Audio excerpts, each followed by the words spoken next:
Hello and welcome inside the big house on a cold, wet, rainy, delayed night for Michigan football coverage on WCBN Sports 88.3 FM in Ann Arbor and WCBNsports.org on the web. I'm Jeremy Parks alongside Grace Boyles, bringing you the 103rd edition of the Battle for the Little Brown Jug between the Michigan Wolverines and the Minnesota Golden Gophers.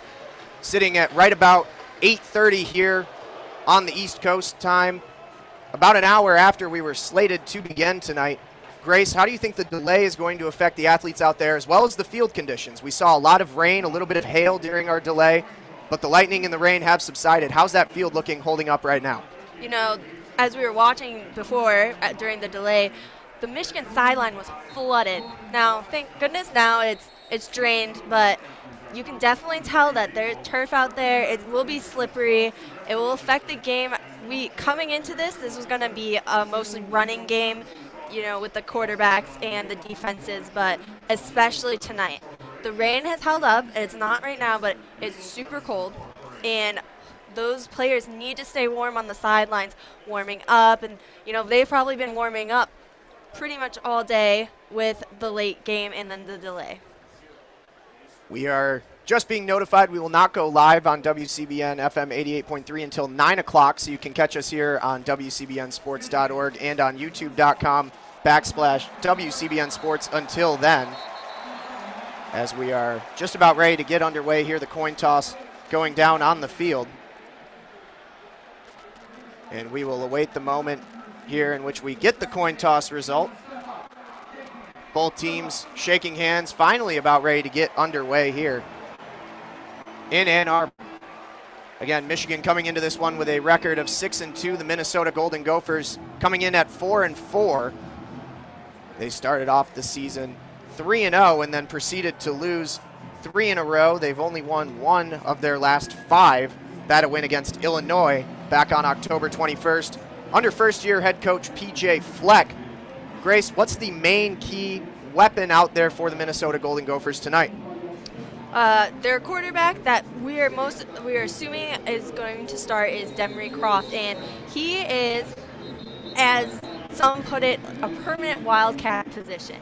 He is the quarterback, but he is very much a threat as a running back as well, so he'll be running that ball. If he makes the right reads, a lot of times he gets excited and he doesn't make quite the right read and gets tackled not very far out for much yards. So definitely keep your eye on Croft, and also with a little bit of drier conditions now, he could be throwing to Tyler Johnson, a really great wide receiver for the Gophers. But I'm sure Don Brown will have Lavert Hill on him almost the whole night, man-to-man, just to keep him under control. Minnesota will receive the ball first. Just about ready for kickoff. James Fogue takes the jump, puts a leg through it, and it is gathered up by Rodney Smith on the Minnesota goal line. He takes it out and is tackled at the 16-yard line. And that is where Minnesota will start the game with their first offensive possession of the night. Grace, as you mentioned, Demery Croft, the starting quarterback for Minnesota tonight, came in favor of the benched Connor Rhoda. What are you expecting from Minnesota's offense against this vaunted Don Brown defense, allowing just 255 yards per game? Since Croft has come in, he has accumulated a ton of sacks. So with Michigan's defensive line, with Rashawn Gary, Mo Hurst, and Chase Winovich being able to penetrate that O-line, he will probably get sacked a lot unless they can get it to their running backs. Getting ready for the first play from scrimmage here. It's out of the shotgun. It's a handoff. Nope, a direct snap actually taken by Demery Croft, and he is met at the line for no gain, maybe lost a yard. Faked the handoff to the running back, Rodney Smith, took it up the gut and met a line of Michigan defenders. 2nd down and 10. And that's one of those cases I was just talking about, Jeremy, and he sometimes will not make those right reads on those plays because he gets excited. Croft can run, and if he gets a break, then he'll be going far, but his quarterback skills are still taking a while to develop. On 2nd and 10, Demery Croft from under center. It's a handoff to Rodney Smith on the outside. He's got room on the left edge where he's wrapped up for about a gain of 5 out of bounds at the 19-yard line. Tackle made out of play by Jamerick Woods. against Michigan's hard defense and their very difficult D-line, who can really hold their place there, Rodney Smith will probably be a go-to for the Gophers, as he is a complete back. He powers through, and he is threatened as a receiver as well. It is 3rd and 7. Michigan looking for a 3-and-out to open the night. Croft is in the shotgun. He's got 3 receivers out to his right, lone receiver to the left. He drops back. He's looking to throw over to the right. He's got an open receiver. It's caught at the 35 and carried down to the 45-yard line. The catch was made by Philip Howard, the redshirt freshman out of Minneapolis, Minnesota.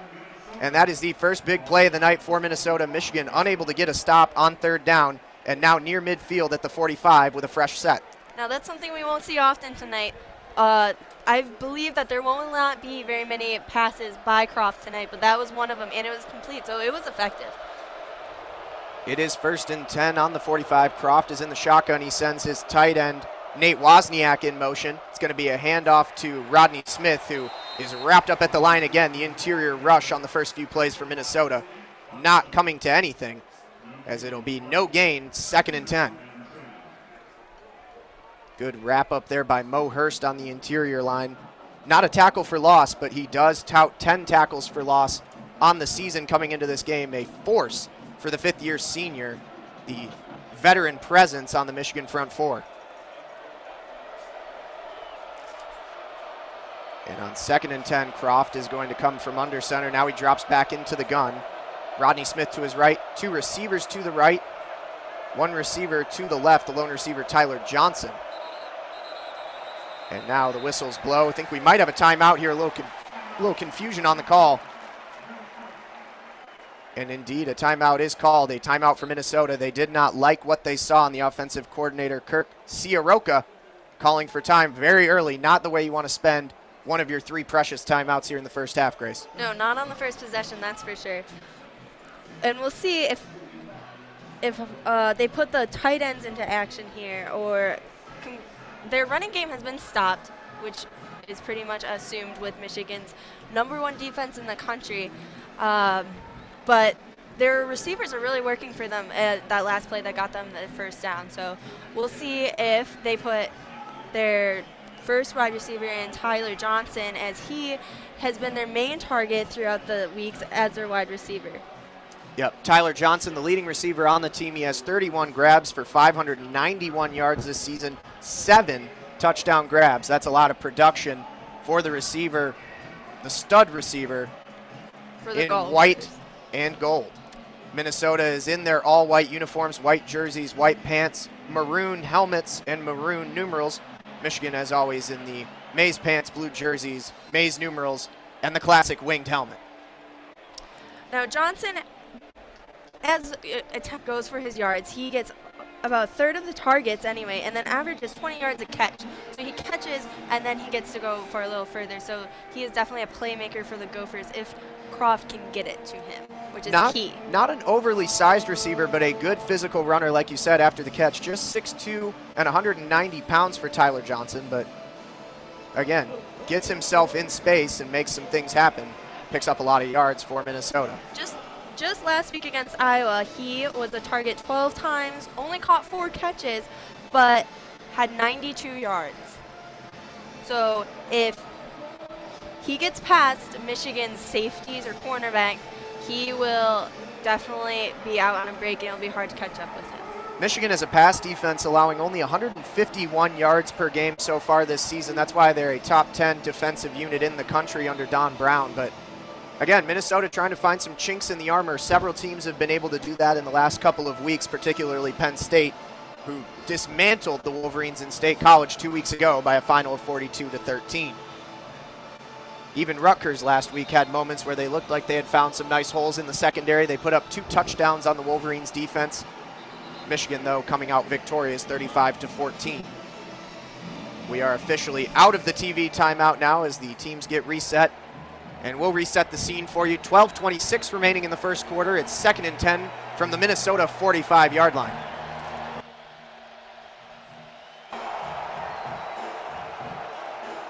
Demery Croft will come out of the shotgun. He's got 2 receivers to the right. He's got Tyler Johnson out to the left. Rodney Smith to his right. Looks back. Tight end Wozniak in motion out to the right. Dropping back. Pressure coming on the overside. It's a pitch out to Smith. He's got some room on the right-hand side. Breaks around a few tackles and gets close to the first down marker into Michigan territory. Pushed out of bounds at the Michigan 48-yard line. A pickup of 8, and it'll be 3rd and 2. Michigan's Khalid Hudson was putting pressure on Croft there. He almost got a sack, but he didn't. He got it to Smith just in time. And now on 3rd and 2, we'll see what the Gophers have drawn up. Michigan was unsuccessful on the first 3rd down opportunity of the game to send Minnesota back to the sideline. Trips receivers out to the left. Lone receiver to the right is Johnson. Croft out of the gun, drops back, looking to throw. Over towards the left, it's batted down at the line by Mo Hurst. Falls incomplete, 4th down. Got his hands up, almost ran backwards to grab it out of the air and make the interception, but it falls harmlessly to the turf. And that'll do it for the first offensive drive of the night for the Golden Gophers. It'll be 4th and 2. It really would have been something to see Mo Hurst run that back. Indeed it would have. A big man touchdown, a Piesman touchdown, if you will. Ryan Santoso, the triple threat in the kicking game for the Minnesota Golden Gophers, back to punt. He puts a leg through it. Back to return is Donovan Peoples-Jones. He calls for fair catch at the Michigan 17-yard line and hauls it in. No room to work there, but Michigan will start from its own 17 with its first offensive drive of the night. And as expected, trotting out to lead this offense, Brandon Peters, who came in with 7:04 remaining in the second quarter last week against Rutgers. Finished the game out, threw for a touchdown. So far this season is touting a very nice stat line, although it is a sample size, 11 of 15 for 128 yards and a touchdown. The rain has stopped, so we'll see how gutsy Michigan wants to go here on the first drive, putting the ball in the air. Michigan's going to line up in a bunch formation with the I for its first down. Karan Higden is the tailback, Henry Poggi the fullback. Peters drops back, looks to throw. He's got Donovan Peoples-Jones out on the right-hand side, complete, close to the first down marker, out of bounds at the 25-yard line, a gain of 8, and it'll be 2nd and short. I'm sure this dry weather is really making Peters feel a little more confident in throwing. I'm sure he was not looking forward to that. It was an absolute hurricane when we got here around 6 o'clock tonight. The game was pushed back because of that, and at moments you could not even see the field in front of us with the lights and the way the rain was coming down. 2nd and 2. Donovan Peoples-Jones is going to be the lone receiver out wide to the left. Grant Perry comes into the slot. And now Henry Poggi in motion to block on the left-hand side. It's a handoff to Karan Higden. He's got a hole up the middle, breaks a few tackles across the 30, the 35, the 40. He's got room on the left-hand side across midfield. The 35, the 30, and he's finally dragged down out of bounds after a big, big run on 2nd down. The touchdown-saving tackle made by Jonathan Celestine. Now, I don't know if this should put things into perspective. Minnesota is supposed to have a worse rush defense than Rutgers. And last week at the Rutgers game, Michigan, they allowed 7.6 yards per carry. It's supposed to be even worse. We saw the strong left-hand side of the Michigan offensive line opening a nice hole for Higden there. Poggi, the fullback, made a nice block and gave Higden some room as he scamps into Minnesota territory. The ball is now on the Minnesota 28 for 1st and 10. Peters, play action on 1st down. Rolling out to his left, is looking around, pitches it out to his tight end, Sean McCune, at the 25-yard line for a short gain of 3.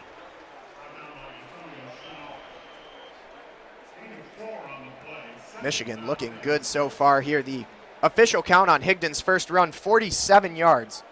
Not his longest of the season, that's 59, but a nice chunk on the first offensive drive for the Maize and Blue. 2nd and 6, Michigan's in the I. Nate Shanley, the lone receiver, out to the right. Peters, hands off. Brought up across the 20-yard line and close to the first down marker. We'll see where they spot the ball. It was Chris Evans on the carry there. That might not be a first down, Jeremy. And they're going to put it just a little bit shy of the 19-yard line, so it'll be 3rd down and about half a yard as Michigan now switches back to a heavier set. Bunch formation, Khalid Hill, the fullback. He gets the handoff, pushes forward, is right in the pile at the first down marker, continuing to push forward for more yards, and he is wrapped up and brought down at the first down marker. It looks like they will give him the spot as the chains are picked up and moved. It's a gain of about 2, for the big panda, Khalid Hill. Just his 10th carry of the season is really only brought in those short situations, especially on the goal line. Out of 10 carries, he's got 2 touchdowns, and that's one of the best efficiencies you'll see of any ball carrier in the country. 1st and 10 for Michigan in the red zone now on the Minnesota 18. Peters under center, drops back, hands off to Higden again. Tries to find a hole on the right-hand side. Not going to find a lot. 2 yards there on 1st down. If Peters finds a touchdown here, he will not only have led his first 4 series versus Rutgers to touchdowns, but this could be his 5th. It could be a streak. Could be a streak, as we said last week when Peters came in. The Michigan faithful had been baying like wolves for him, and he did not disappoint in his action last week. This is his first chance to do a full game. It's 2nd and 7 on the 15. Peters fakes the pitch, rolling out to his right. Has a receiver. It's caught by Eddie McDoom. Down to the 2-yard line. McDoom on the cross route and a flag thrown very late after the play. We'll wait to see what the call is after it came from the far side on our near side of the press box. The catch was made by McDoom on the far side from us. And here's the referee with the call. Ineligible receiver downfield. Offense, number 76, 5-yard penalty. Repeat 2nd down. And they are going to push Jawan Bushell-Beatty for the penalty. Illegal man downfield, and that will erase a nice gain for the Wolverines and push them back out of the red zone to the 21-yard line, where it will be 2nd and about 12. And then Donovan Peoples-Jones is in there. Maybe Peters is going to look for a farther down pass. And it was a nice play. Peters on the fake pitch rolled out to his right-hand side and made a nice completion. We'll see where the Wolverines decide to go here. 2 receivers to the left. Shane Lee in motion inside. Donovan Peoples-Jones, lone receiver, out to the right. Peters again rolling to his right-hand side. Now looking back, gets it out to McCune, who's got blockers. He crosses the 15, the 10, the 5. Touchdown, Michigan! Sean McCune on the misdirection gets the short pass from Brandon Peters and scampers 20 yards into the end zone. Touchdown, the first points of the night for the Maize and Blue, up 6-0. Peters is doing a really good job of getting out of the pocket and making sure these plays happen, as we did see with our previous quarterbacks that sometimes they did get stuck in there. Again, the Minnesota Golden Gophers have a weak a young defensive line, but that could contribute to it too. Extra point opportunity. The snap is up. The kick was very low, but just got over the bars of the uprights. Quinn Nordine did not look very comfortable there. The hold was good from Garrett Moores. See what happened there. I think it might have had a hand to it on the line. Couldn't quite tell, but either way, the extra point is good. Michigan leads 7-0 with 7:43 remaining in the first quarter. You're listening to Michigan football on 88.3 WCBN FM Ann Arbor. Jeremy Parks alongside Grace Boyles. Great offensive drive for Michigan, a team that has been pretty stagnant in that aspect so far this season. Grace, what did you see from Michigan that got them down the field to pay dirt on the opening drive? I mean, those holes really opening up in the offensive line. They're really giving the running backs places to run, where that did contribute to some problems. The Michigan running game had been stagnant for a while there, also going up against some more difficult defensive lines. But also, Peters getting those passes completed, the receivers, tight ends, McEwen, being able to make those catches is a big deal. Also, Golden Gophers secondary's rough. It's young. It's been injury-ridden for sure. They took a red shirt off of one of their cornerbacks to put him in and get that place filled. So targeting the secondary, getting those balls out deep will really help for the Wolverines. Yeah, and if you look at that Minnesota secondary, like you were saying, you're going to see a host of freshmen out there tonight. Justice Harris, Ray Estes, both cornerbacks. Kind of handy. Holly, the safety, may see some action tonight. Redshirt freshman Calvin Swenson, another safety that might see some snaps. And then just a couple of seniors holding it down in Kunle Ainde and then Duke McGee, who are the secondary men at corner and safety respectively, who were out there for the majority of the first drive. So even the veterans not really getting it done down on the field for Minnesota there on their first set defensively. And now it'll fall to their offense to try and work their way through the Michigan defense. They had one nice play on the opening drive that got them into Michigan territory, but were staunted after that. We are in the TV timeout. National broadcast tonight on Fox. So again, as always, we thank you for tuning in on WCBN Sports, the official student voice of Michigan athletics. Give a shout out to our in-studio engineer, Max Cohen, who's taking care of the sound in the Gloom Tomb in the Student Activities Building back in Ann Arbor. Thank you to Max for taking care of that, bringing the action here from the Big House to you in your home, your car stereo, wherever you may be listening to WCBN Sports coverage. Hopefully somewhere warm. Hopefully somewhere warm, yes. James Fogue sets the ball to the tee as we're about ready to come out of the timeout. The man in the red shirt who signifies the TV timeouts has stepped off, and now Fogue with his signature run back to the 25, the jump. 6 paces around, runs back up, and puts a leg through it. We are back underway here in Ann Arbor. It's going to be gathered up in the end zone by Smith as he takes a knee, and Minnesota will start their second offensive drive from the 25. Well, we'll see what the Golden Gophers decide to do here. There was not a lot on the interior rush game for Rodney Smith on the opening drive. The one effective play, a play-action pass over the middle to the receiver, Philip Howard. We'll see how they fare here as Michigan trots back out for another defensive set. Minnesota will start in the gun. Demery Croft has Rodney Smith to his left. 2 receivers out to the right. Johnson, the lone receiver, to the left. Checks over to the sideline and is now calling an audible up at the line as Smith switches over to his right-hand side. Croft drops back to the gun, fakes the handoff, is looking to throw, has pressure, gets it over the middle again to Philip Howard. It's complete across the 40-yard line. It'll be a gain of 16 to the 41. Nice play there again under pressure. Some good pocket poise from Croft as he floated that ball over a couple of Michigan defenders and got it out to the receiver Howard for his second grab of the night. Tackle made by Kalik Hudson. 1st and 10 from the 41. Similar set to the last play, and at the last minute a shift as Smith came over to take the direct snap and he falls forward for about 2 yards. A little bit of trickeration there from P.J. Fleck trying to throw the Michigan defense off its heels. Now that's something that P.J. Fleck does do. They do the wild. They have a wildcat. Their running game is definitely a threat, and if you put it right into the arms of one of those running backs, they can take off depending if they get those holes. But it's hard to hold a Michigan defense. We'll see what Minnesota has dialed up on 2nd and 8. Again, the same set that they've been running. 2 receivers right, lone receiver left. Out of the gun with the back to the left of Croft.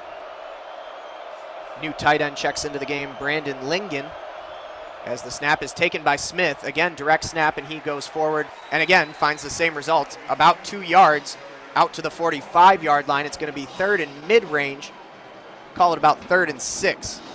Tackle was made on the play by Aubrey Solomon, who quickly checks out of the game after making the stop. Aubrey is just a freshman. It's exciting to see him getting in there and getting playing time already. Likely going to take the role of Mo Hurst on the interior line next year, as best Michigan can tell. 3rd and 6 from the Minnesota 45. Croft takes the snap, drops back, is looking left. Michigan's got pressure in the pocket, and Croft is now flushed out, and he's got some room to run across midfield and gives himself up into Michigan territory, gets the first down to the Michigan 47. The pocket collapsed, and a nice decision by Croft to escape and find the first down, a rush of 9 yards and a first down. Michigan didn't really have anybody in quarterback contained there on 3rd and 6. Nobody to make the stop. And now first down. 5:22 remaining in the first quarter. Wolverines lead by 7. Single receivers out left and right. Now Croft hurrying up the snap as whistles blow. We may have another timeout, and indeed we do. That's the second timeout taken by Minnesota here early in the first quarter.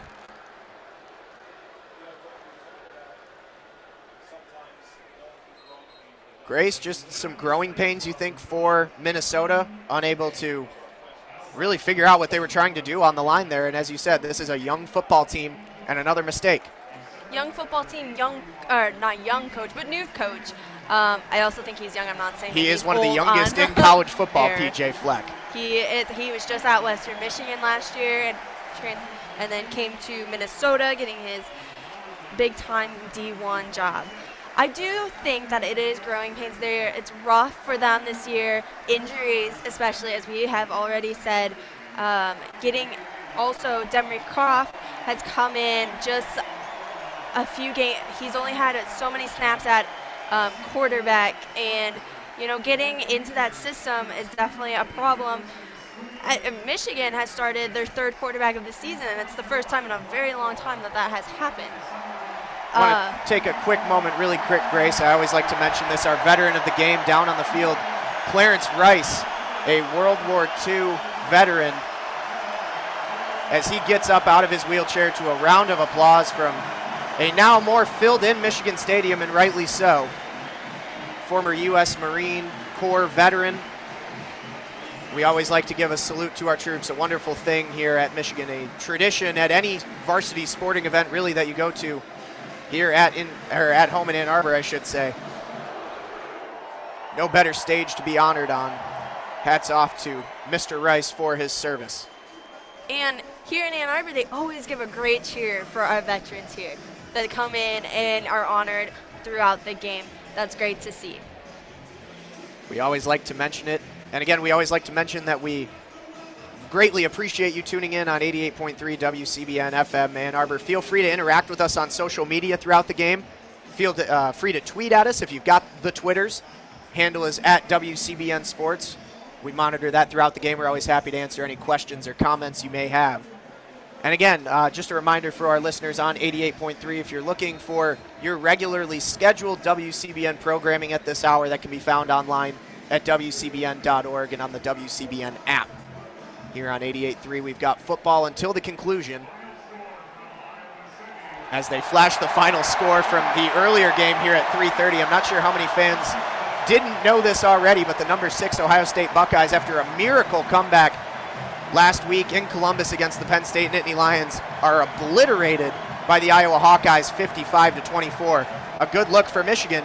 Now 2 losses for Ohio State, 2 losses for Michigan, as they come down to the line, the last game of the season coming in 3 weeks' time. We are back to action here, though, on 1st and 10 from the 47. It was a direct snap to Smith, no gain, and a flag down on the play. We will get you the call here in just a moment. Offside. Defense, number 9. 5-yard penalty. First down. It's going to go against Mike McCray, who is showing pressure on the edge there. Jumped across just a little too early. That's not something you want to see from a veteran, one of your only veterans on the defense for Michigan.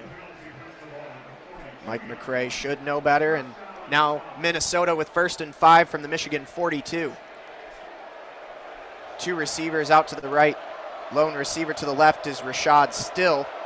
They send the tight end Lingen in motion, and again, a shift over and yet another direct snap. They continue to do this, and again, the same result. A yard, maybe 2 for Rodney Smith, and at a certain point, if you are Minnesota and if you're offensive coordinator Kirk Ciaroca, you have to realize that you can't keep running the same play again and again for no gain. Or very little gain, I should say, just about 1 to 2 yards every time they've done it. That's the 4th time they've done it here in the first quarter. 4:18 remaining in the first. Right, JP, it's not going to be a surprise. Wildcat's supposed to be that kind of surprise play, but it almost seems like Rodney Smith is the quarterback. The quarterback, though, is Demery Croft, who's under center. He's got the backup running back Shannon Brooks behind him. And now a reverse handoff is going to go to the wide receiver Phillip Howard, who's been the only offensive spark plug here in the first half for the Golden Gophers, and a nice pickup as he gets down to the 30-yard line. A gain of 12 on the jet sweep. And a literal pickup. That Michigan defender picked him up and put him to the ground. The tackle at the end of the play was made by a combination of both Tyree Cannell and Lavert Hill. They will share the tackle, and it was, as you said, a lift up and a set down.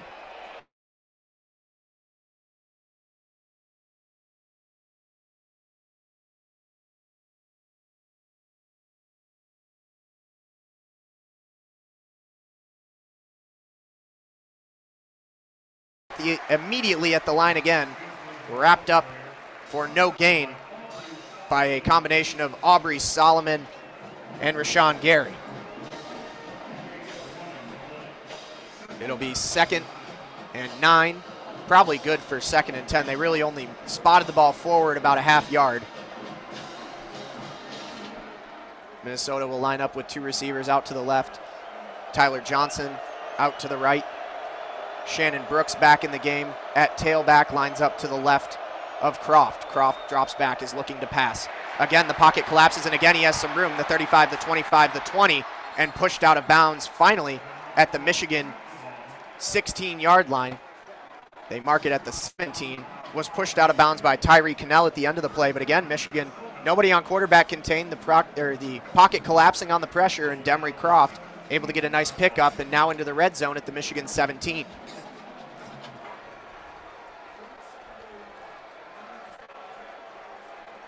This is where Michigan's bend, don't break philosophy will come into play. Backs press deep in their own territory. On 1st and 10, Croft takes the snap, pitches it over to Brooks, who's working around the left-hand side and is down close to the 10. A nice pickup on 1st down, a gain of about 6. Rashawn Gary on the tackle. Grace, Minnesota moving the ball a lot better here on this drive than they did in their first attempt. What's been going better? They're in the red zone, and I think they really did need that timeout because ever since then they've been moving the ball pretty consistently, which was a problem in their first possession, but they've been able to run it and make those quick passes. So Michigan has been going out to their receivers, and they've been pitching it. And on 2nd and 3, a sweep over to the right-hand side by Smith. He is across the 5, breaks a tackle into the end zone. Touchdown, Minnesota. Rodney Smith found some room on the right-hand side, lowered his helmet, got his center of gravity down, broke a tackle, and crossed the plane for 6 as Minnesota puts their first points of the night on the board.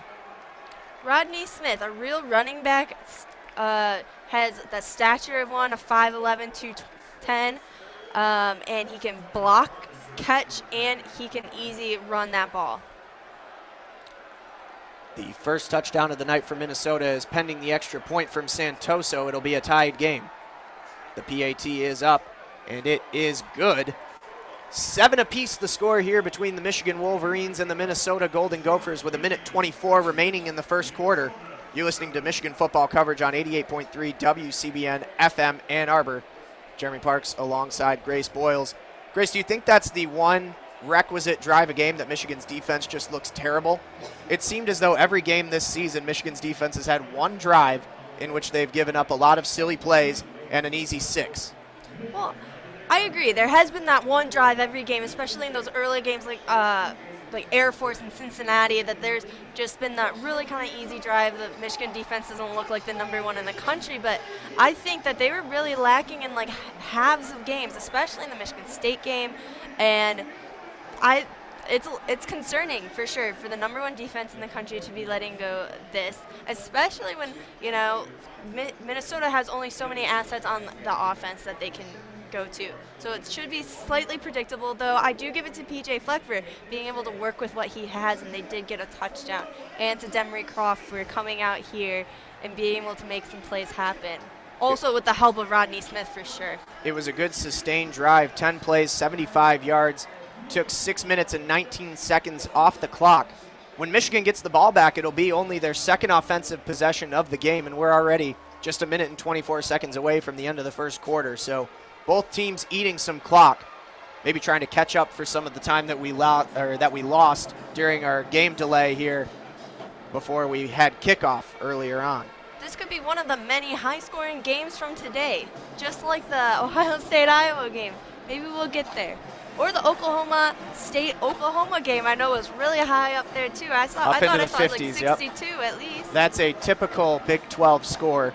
Not quite as common in the Big 10 with the scoreline that we saw at Kinnick Stadium in Iowa City. But we'll see if this does turn into an offensive shootout. Would be a surprise for as good as Don Brown's defense is slated to be. They did not look very strong on the second defensive possession of the game. And now we'll see how the offense responds with Brandon Peters. It would be a surprise for both the offenses as well, as they have been really trying out. They've had both offenses that have had problems with quarterbacks and running the ball. So I would be surprised, but hey, you never know.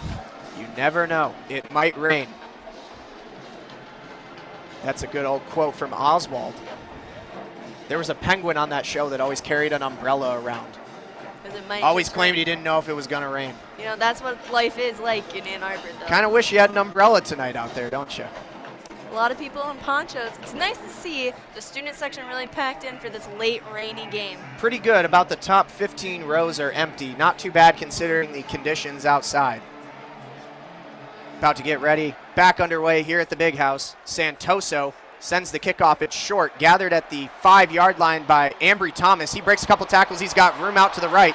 Crosses the 20-yard line. A little bit too much dancing back and forth. Had some room on the right-hand side, but that gap closed up pretty quickly as he tried to make a couple of cuts. Finally brought down at the 23-yard line, and that's where Michigan will get back underway here with 1:16 remaining in the first. Thomas was an early enrollee, came here in January to get in with the football program and do the spring ball with them. He still has some kinks to work out there, but pretty solid player so far this year. And it'll be 1st and 10 for Brandon Peters and Michigan. They're going to line up in the I here with Donovan Peoples-Jones. Lone receiver switches from right side out wide to the left. Karan Higden, the tailback. Peters drops back, looks to throw on 1st down. He's looking out to his left on the curl route. He's got Peoples-Jones, who just can't make the grab. Almost a very nice catch, sliding past the 40-yard line, but unable to hang on as it falls incomplete. Nicely drawn up play, perhaps a little bit too short off the arm of Peters. Yeah, I do feel that Donovan Peoples-Jones had to backtrack for that ball just a little. It looked as though he had it as he came down, and then as he made contact with the ground, it was knocked loose as we watch the replay here on the big screen at the Big House. 2nd and 10, the result. And now Nico Collins, who had his red shirt burned a few weeks ago, is in the game out to the left, and it's a hole. Wide gap for Karan Higden across the 50, and he is gone. 20, 10, touchdown, Michigan. Karan Higden just went the distance. 77 yards to pay dirt. Higden was 10 yards in front of any Gopher that whole entire time. Once he made that quick break there around like the 40, he was out. Wasn't even ready on the play call there. He had already busted through the hole on the right-hand side of the line. Boy, oh boy. The longest run of the season for Karan Higden as he continues to tear apart defenses from the backfield. Quinn Nordine on for the extra point. He missed it. Wide left, and Quinn Nordine again struggling with the point after tries. The first one of the night just got over the lower bar of the field goal post, and this one was wide left. Not sure what's going on there, Grace. Quinn Nordine has really been a big part of Michigan's offense, especially in the beginning of the year when his field goals really made a difference. And then in the Penn State game, place that he did commit and then decommit to come to Michigan, he missed his first, I want to say it was an extra point. Yes. And, you know, you were asking me before the broadcast if I knew anything about a Quinn Nordine injury, and I have nothing on that for you other than, you know, whatever hearsay is online. But and he's very popular around campus. Everybody loves him, so I feel like that would have been a rumor. But yeah, I just read something online, and I was a little again, the number one kicking recruit in the country last year, Jim Harbaugh swayed him from Penn State by staying over at his house.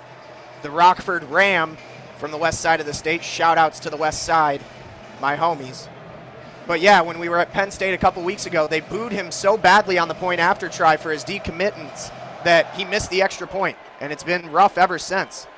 Meanwhile, James Fogue with a short kickoff. It's gathered at the 10 by Rodney Smith, who gets it out to about the 25-yard line. And that Rodney Smith, yet again, doing another thing. The Gophers do have their running backs as their kick returners, and that can be a dangerous threat. Now, often they haven't been able to get the blocking that they need to go all the way to the end zone, but oftentimes it can be a threat. Well, Michigan's defense looked flat on the last drive. They didn't get a lot of rest after Higden, just 2 plays into that Michigan drive, went 77 yards. So we'll see how winded they are here after a 10-play, 75-yard drive. Lasted 6 minutes and 19 seconds on the last offensive possession for the Golden Gophers, and they tied it up. They are now down 6, 13-7 with 54 seconds remaining in the first quarter. Croft drops back to pass on first down. Again, the pocket collapses, and again he scrambles across the 30-yard line out to the 32. And a gain of 6 or 7 here on first down for Minnesota. Jeremy, you just made a good point. Michigan's defense did not have a lot of time to rest there with that big breakout play. Ever since Peters has come in, it's been a real factory, and Michigan's defense, as aggressive as they are, they really go all out, hasn't had a lot of time to rest in their last 2 games. That probably affects it. Croft is going to come out of the gun, 2 receivers to his left, 1 to the right. It's 2nd and 4 from the Minnesota 31. And again, another shift as it is a direct snap forward and blown dead. There's a flag on the play. We'll get the call here in a minute. Offsides or false start? False start. Offense. Number 64. 5-yard penalty. 2nd down. Want to note as well that the direct snap was to Kobe McCray, the 3rd-string running back for the Golden Gophers.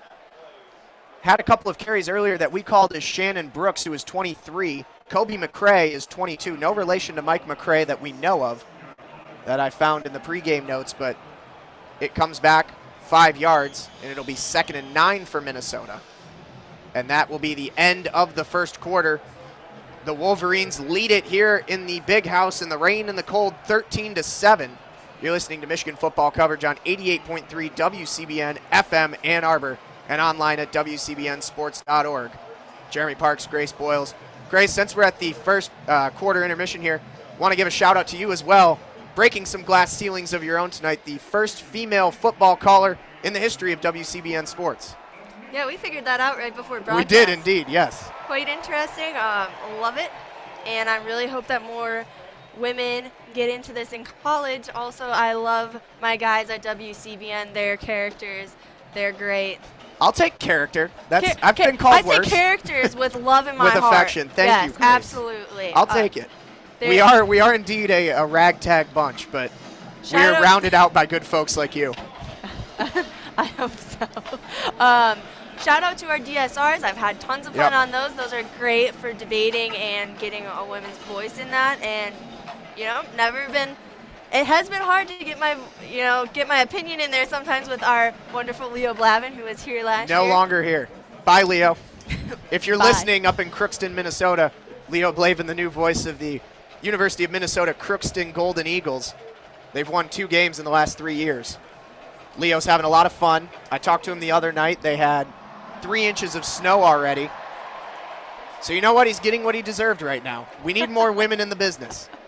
And again, you mentioned the DSR. Just a quick plug for that as well. You can tune in Monday through Thursday, 6 to 6:30 on 88.3 WCBN FM Ann Arbor for Michigan and national sports landscape talk on 88.3. We have a lot of fun with that show as well. But yeah, first female up in the booth with our organization. Couldn't be prouder. And not only the first female up in the booth, but you get the whole game. You get the whole game. Yep, I was going to do half, but circumstances turn out. Will Yang down in the stands tonight, also getting what he deserves for not calling the game up here, which is the wet and the cold. Meanwhile, we're just a little chilly up here with the window open so you can get the natural crowd noise. I'm wearing my coat, but it's all right. It's a win-win for me. I sold my ticket to Will Yang, got $25. Wait, you sold it to Will? Oh, yeah. Who didn't call the game, but is down in the stands because you sold him your ticket. Well, I think it was for a friend, but we might have to have a conversation here. Will Yang, shout out to you. I didn't mean to throw you under the bus on our live broadcast. No worries. I'll talk to him afterwards. I'm being interrupted by the score shown up on the big screen. Every game we get the Slippery Rock University update. Slippery Rock winning 77-38 today. A walloping, as the fans always love to hear the score from the green folks of Pennsylvania. When we went to Penn State, we almost stopped by really quick in Slippery Rock. It was on the way. It was about 30 minutes off the road, but they didn't have a Chick-fil-A, so we didn't stop there. Oh, not worth it. That's what makes a town anywhere between here and State College, Pennsylvania, or the stop. Chick-fil-A. Absolutely. Strongsville, Ohio, you wouldn't normally think of it as a great town. You throw Chick-fil-A in the picture, it's all good. Probably the only reason why I go into Ohio is to get the Skyline chili. Have you ever had it? Ayo. Skyline chili. My dad's side of the family with some Cincinnati roots. Put a little cinnamon in that chili. Oh, that's what makes it a little unique there. Yeah, okay, Yeah. that makes sense. Yep, a couple Coney dogs. Started going home and putting chili on my pasta. A little Skyline chili and some Grater's ice cream. Hi, Mom and Dad at home. Hi to all the listeners out there. As always, WCBN sports coverage of Michigan football. The TV timeouts really draw us into some tangents. I hope you enjoyed. We're about ready to get underway here to start the second quarter. After the penalty that ended the first quarter, it'll be 2nd and 9 for the Golden Gophers on their own 28-yard line.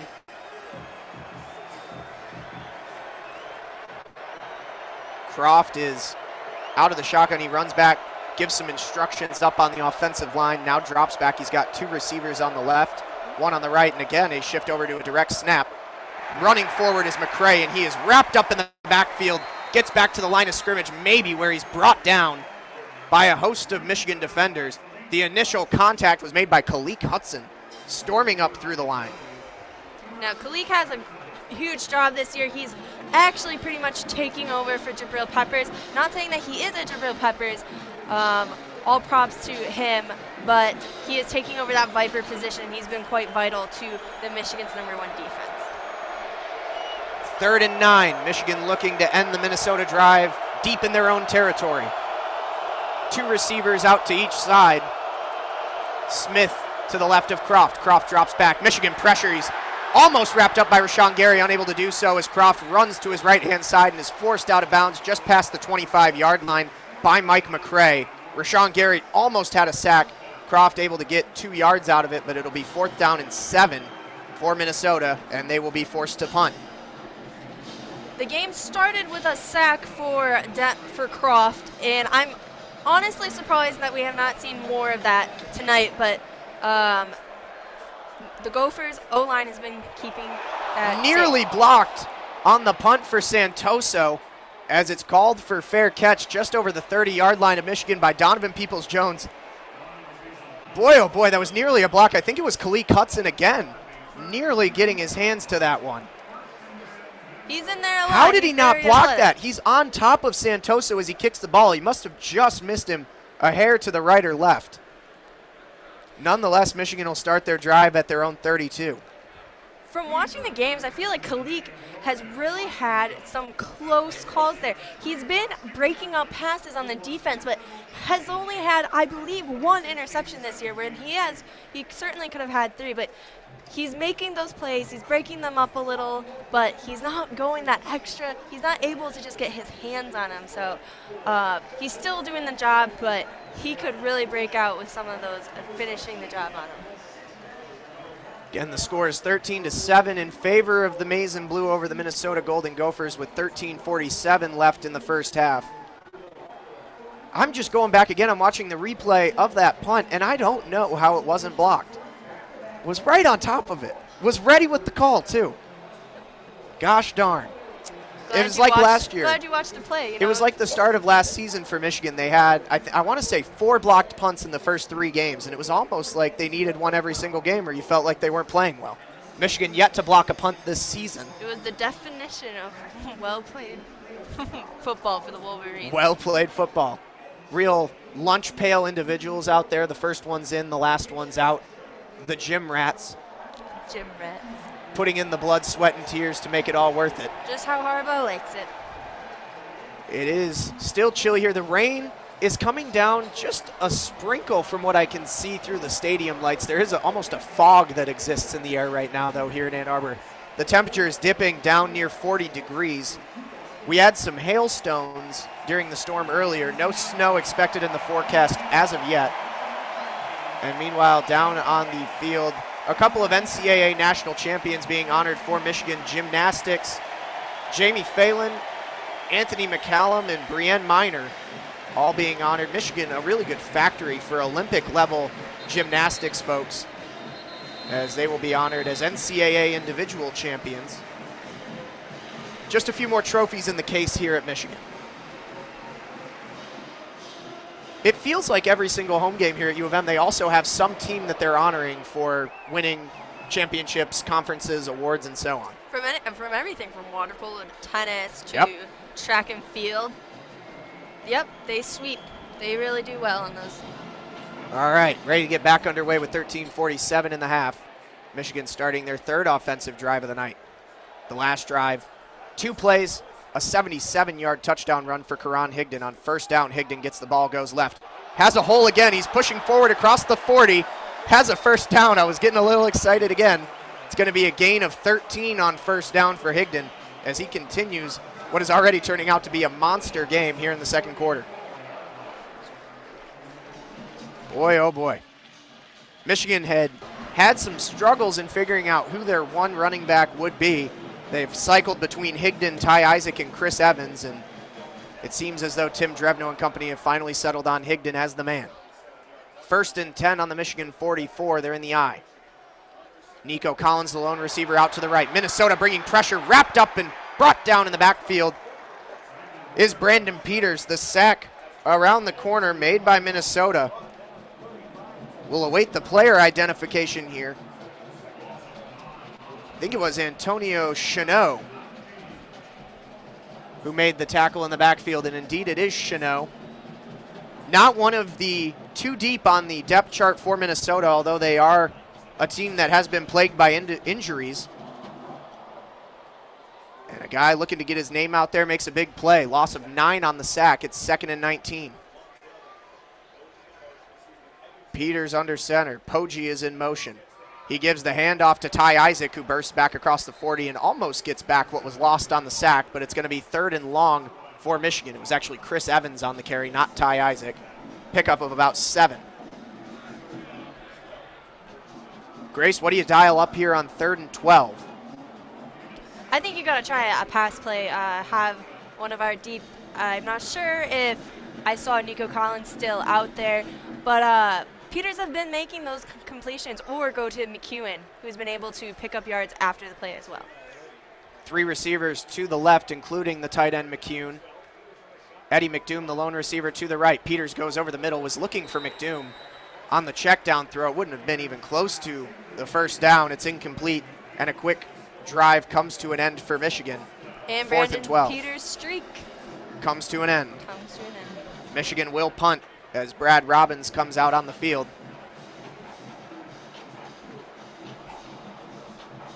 Back deep to return for the Golden Gophers will be Drew Hemlewski.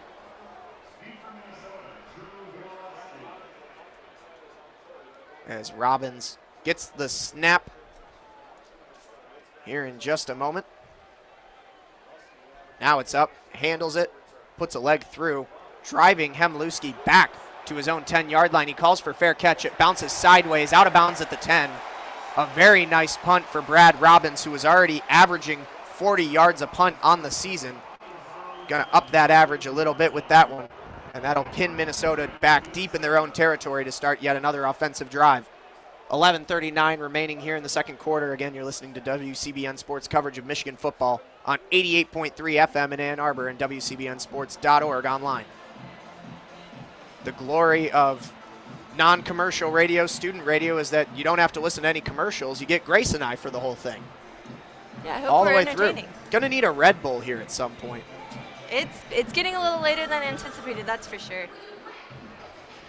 And I want to go back to that 3rd down call by the Wolverines there. It was 3rd and 12, and something that I remember growing up watching Lions football is that on 3rd down and long, they never threw the ball past the sticks. And that's what you saw there on that last play was and not even the last play, I should say, none of the routes on the entire drive went past the 1st down marker. They were all quick slants or just a few yards out. Yeah, I personally was surprised to see that with Harbaugh's. He has Donovan Peoples-Jones, Nico Collins. They're able to go out a little deeper, or even Sean McEwen kind of goes out fairly deep with them. Grant Perry. He has good hands and are able to do that, but there was just a little too much pressure on Peters. And that might be a point of confusion for listeners at home. It's not normally Jim Harbaugh's call what happens on those pass plays. It's a combination of passing game coordinator Pep Hamilton and offensive coordinator Tim Drevno, who have, by a lot of fans' estimations, been subpar in terms of their play calling abilities so far this season. And again, I think that's just another example to feed the fire is no routes across the first down chains. And again, a short drive for Michigan. Not, again, a short drive, but again, in terms of the breadth of the last few games, a short drive for Michigan ends in a punt. Yep, and Pep Hamilton came in earlier this year. Been able to get some recruits in here. I know that he's been effective in that field, but yeah, his passing game coordination has not really been up to what was expected or what was hyped, especially for his reputation. All right, out of the timeout, both teams trot back onto the field. We'll see what Don Brown has dialed up for his defense here, trying to keep Minnesota pinned back deep. They're going to start this drive on their own 9-yard line. They come out in a formation with single receivers out left and right, and a lone tailback. Now receiver in motion to the left, comes back across. It's a jet sweep. Picked up and across the 15-yard line goes Rodney Smith, as he is brought down by Kalik Hudson. It's good for a gain of 8 on first down as Minnesota gets a little breathing room out to the 17-yard line. It'll be 2nd and 2. You'll be seeing the Gophers run a lot of jet sweep, jet motion. That's one of their favorite plays that they are running. Aubrey Solomon into the game for the Wolverines. Same formation for the Gophers. Fake the jet sweep this time. It's a handoff up the middle for McCray of Minnesota as he gets across the first down markers and out to the 30. A couple of good disguised plays for Minnesota get them out of their own territory, and they pick up 21 yards in the first couple plays of the drive as it's now 1st and 10 from the Minnesota 30.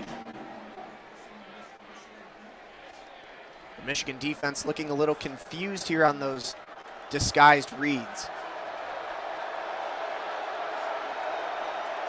Receiver in motion again, and again a jet sweep gets around to the outside. This time Michigan's got it sniffed out.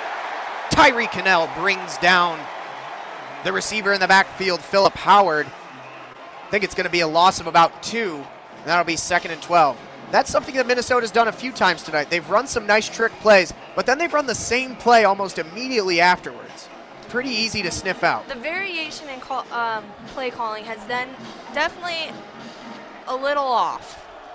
Not surprising. Something you see a bit more in the MAC, where P.J. Fleck has spent the last 4 years with Western Michigan before coming here. It's an adjustment that he'll have to make, being in the Big Ten. 2nd and 12. Croft drops back and looking to throw. He tries to throw it deep. His receiver fell down in coverage. They're going to say there was no contact and that he simply tripped over himself as the ball floats harmlessly incomplete to the sideline. Josh Metellus was on that. And again, it was Philip Howard, the targeted receiver, who has been really the only big player on offense for Minnesota tonight so far. Which has been interesting, as we did say before the broadcast, that Tyler Johnson is usually their go-to target for those. And Michigan has done a good job of locking him down in coverage. It's now 3rd and long, 3rd and 12 for Minnesota. 9:50 remaining in the first half, down by 6. Croft takes the snap.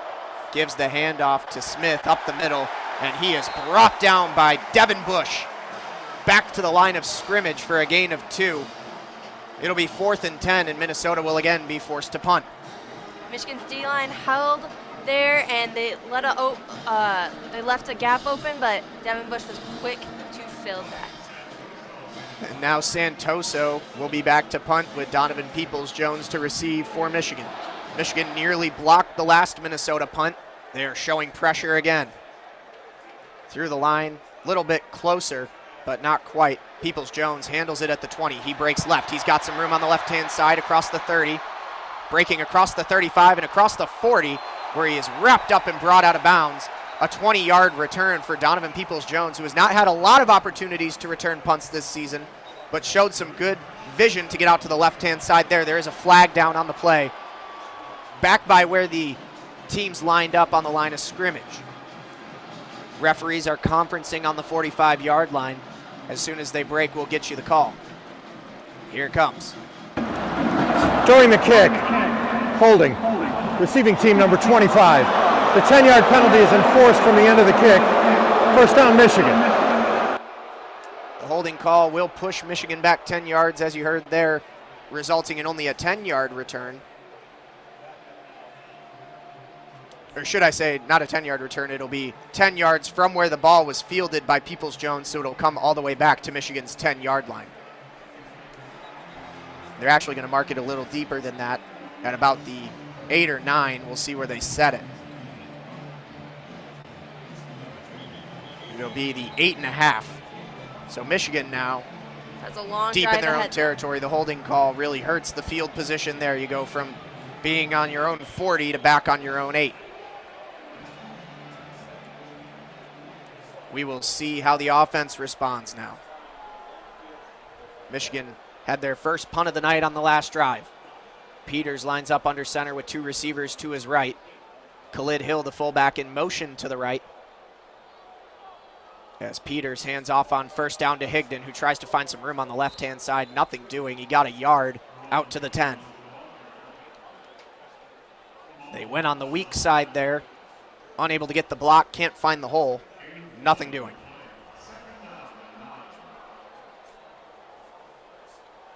Second and 9 for Michigan. Both of Michigan's tight ends, 83 Zach Gentry and 84 Sean McCune, just went in. And we'll see if Peters passes to them. Bringing in the hefty hands. And it is a handoff to Higden, who again bursts up the middle, across the first down marker and across the 20. Out to the 22-yard line. Karan Higden, a one-man wrecking crew here in the first half. We'll see what they finally tally that run at. He was already at 140 yards, now up to 152 yards on the night. About half of that coming on the 77-yard touchdown run that he had back in the first quarter. Michigan uses the train formation here on 1st and 10 from the 22. A favorite from the fans. You might hear a little rise out of the crowd for that, but the whistles are going to go. Not sure if Minnesota got a timeout off in time. They did. It's a timeout for Minnesota. And that'll be their final timeout of the half, coming with 7:50 remaining here in the second quarter. And PJ Fleck not afraid to burn him when he doesn't like what he sees.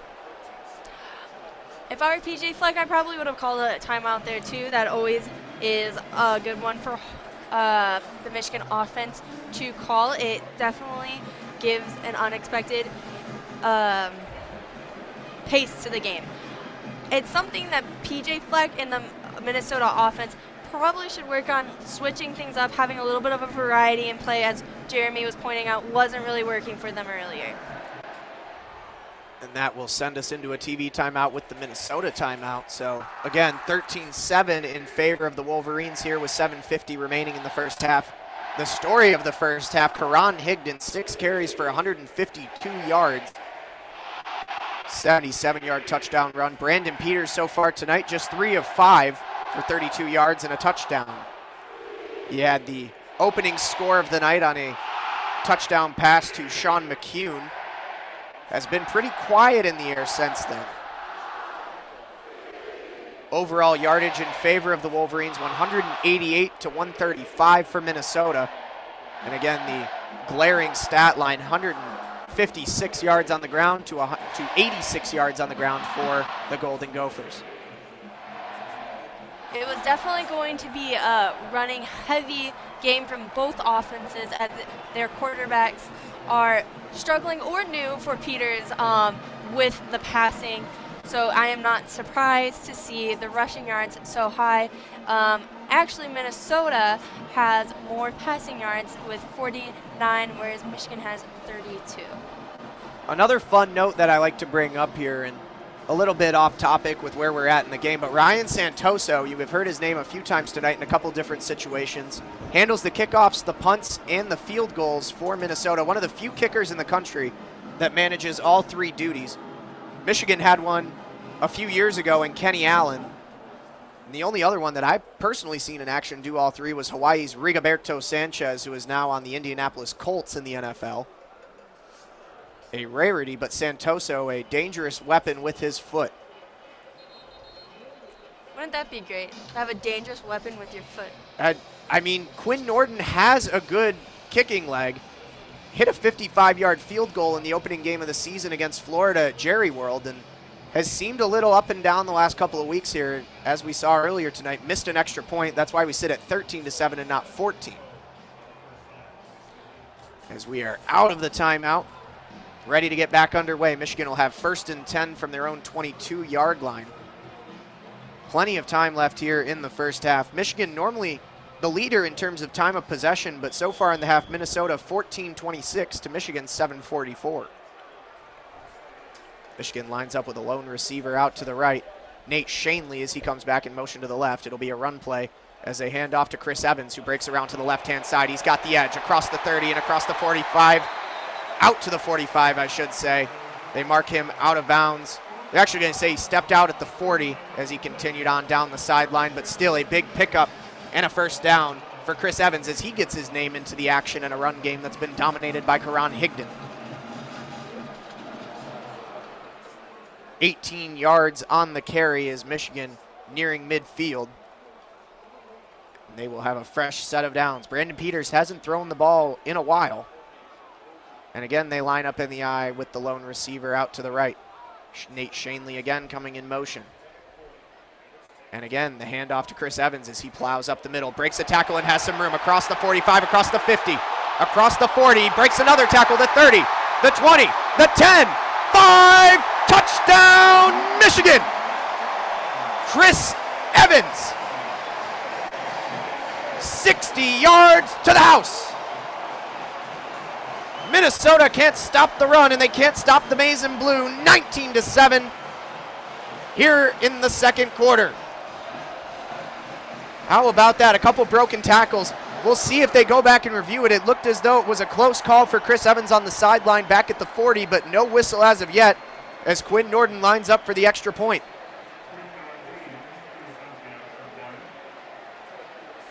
Snap is down, kick is up, and this one is good.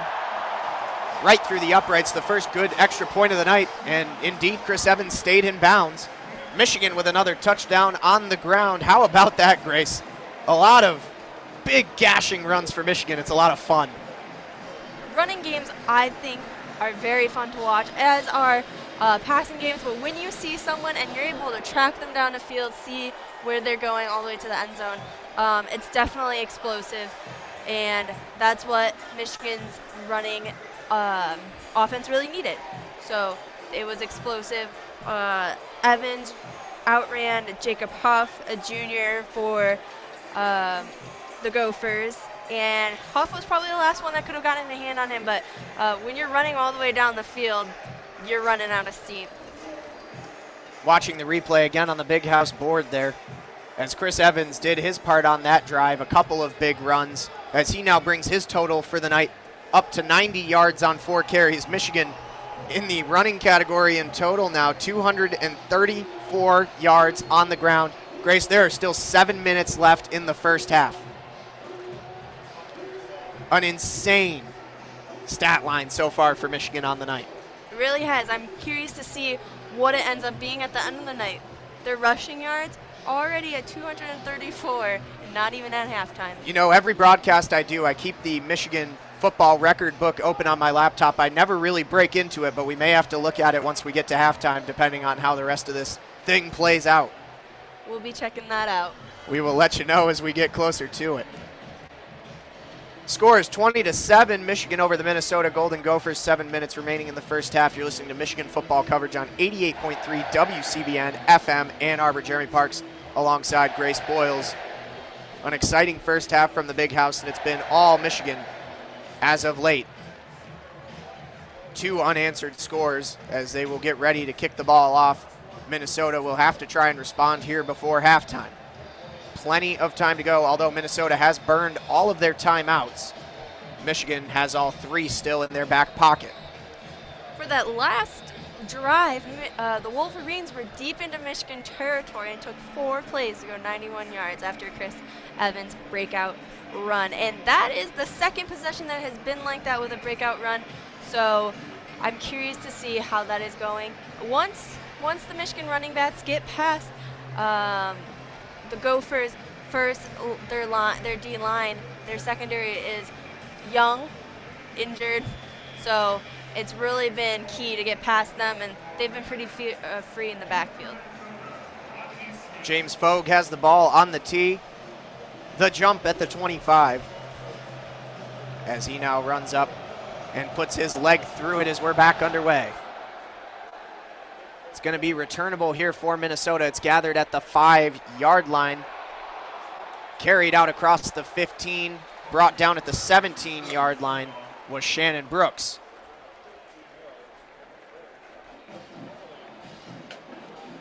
And that is where Minnesota will start their next drive. Their own 18-yard line, down by 2 scores. Trying to get back into this game and make it a little bit closer before the halftime whistle.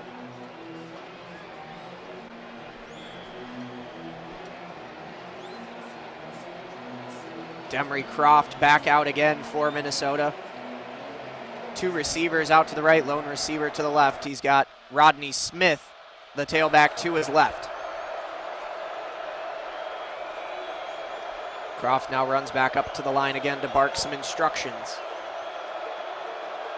Takes the snap, hands off to Smith, who tries to break a tackle in the backfield. Cannot do so. Kalik Hudson having himself a game. Another tackle in the backfield. Loss of 2. It'll be 2nd and 12. Now that was something I was expecting more tonight, of those sacks. And here we go. We're going to start it off with the first play, of course, and then with Kalik edging on the outside there. Easy access to Croft. Minnesota at a loss for what to do here offensively. The last drive in a play. 2nd and 12 from their own 16. Smith comes out in motion to the left in the slot. Croft drops back looking to pass. He's brought down in the backfield. Big sack for Michigan, made by the big man, Mo Hurst, as he rubs the belly because he was a little hungry. Mo Hurst he was also blocking his guy, but got around him and got into the quarterback. A projected high first rounder, an NFL talent, as you said. Mo Hurst just carried his offensive lineman right into Demery Croft for the sack. It's now 3rd and 18 from the Minnesota 10. It was a manhandle, I can say that.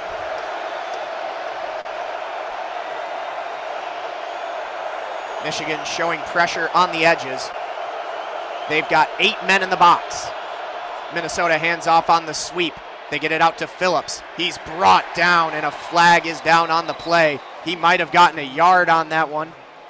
We will await the call on the sweep out to the right. The referees are conferencing, and here is the call. Illegal shift. 2 men on the offense moving at the same time. That penalty is declined. It brings up 4th down. And again, another silly penalty of youth, but it will not be of consequence to Minnesota, as it was already 4th down. It'll be 4th and 16 from the Minnesota 12. Great defensive drive for Michigan there, Grace. Now again, back to punt is Santoso as he stands on the C of Michigan in the end zone. Punt is up. Driving Peoples-Jones back to his own 30-yard line. A good punt from Santoso. Peoples-Jones bouncing around, and he simply falls forward again. The Barry Sanders syndrome, a couple too many cuts, and a return of about 5 yards for Donovan Peoples-Jones. Michigan will still have good field position, but a very strong punt from Santoso will limit the damage. Michigan will start at their own 38-yard line with 4:56 remaining here in the first half. They lead the Minnesota Golden Gophers by a score of 20-7 here on WCBN Sports coverage of Michigan football. Donovan Peoples-Jones has been the punt returner for the whole season and has had only 1 touchdown, as he's been not super effective on those punt returns. Michigan lines up in the eye to start the drive. Nate Shanley in motion to the left. It'll be a handoff again as plowing forward is Evans, or should I say Higden, and he's met at the line. Gain of 1 for Higden on first down. Good job by Minnesota on that play with the defensive interior. Another note, Cesar Ruiz was in on that play for Michigan on the offensive line. A name that has been relatively absent so far this season, a young man who can play guard and center. He was ranked as the #1 center coming in for the 2017 recruiting class, and he was a huge get from IMG Academy for Harbaugh. Down in Bradenton, Florida. Peters is under center as he fakes the handoff and rolls out to his right. He's hit as he throws. He gets it out to McCune for a gain of 6 down to the 45-yard line, and he took a shot as he made the throw. A little slow to get up, but he trots over and he'll be okay.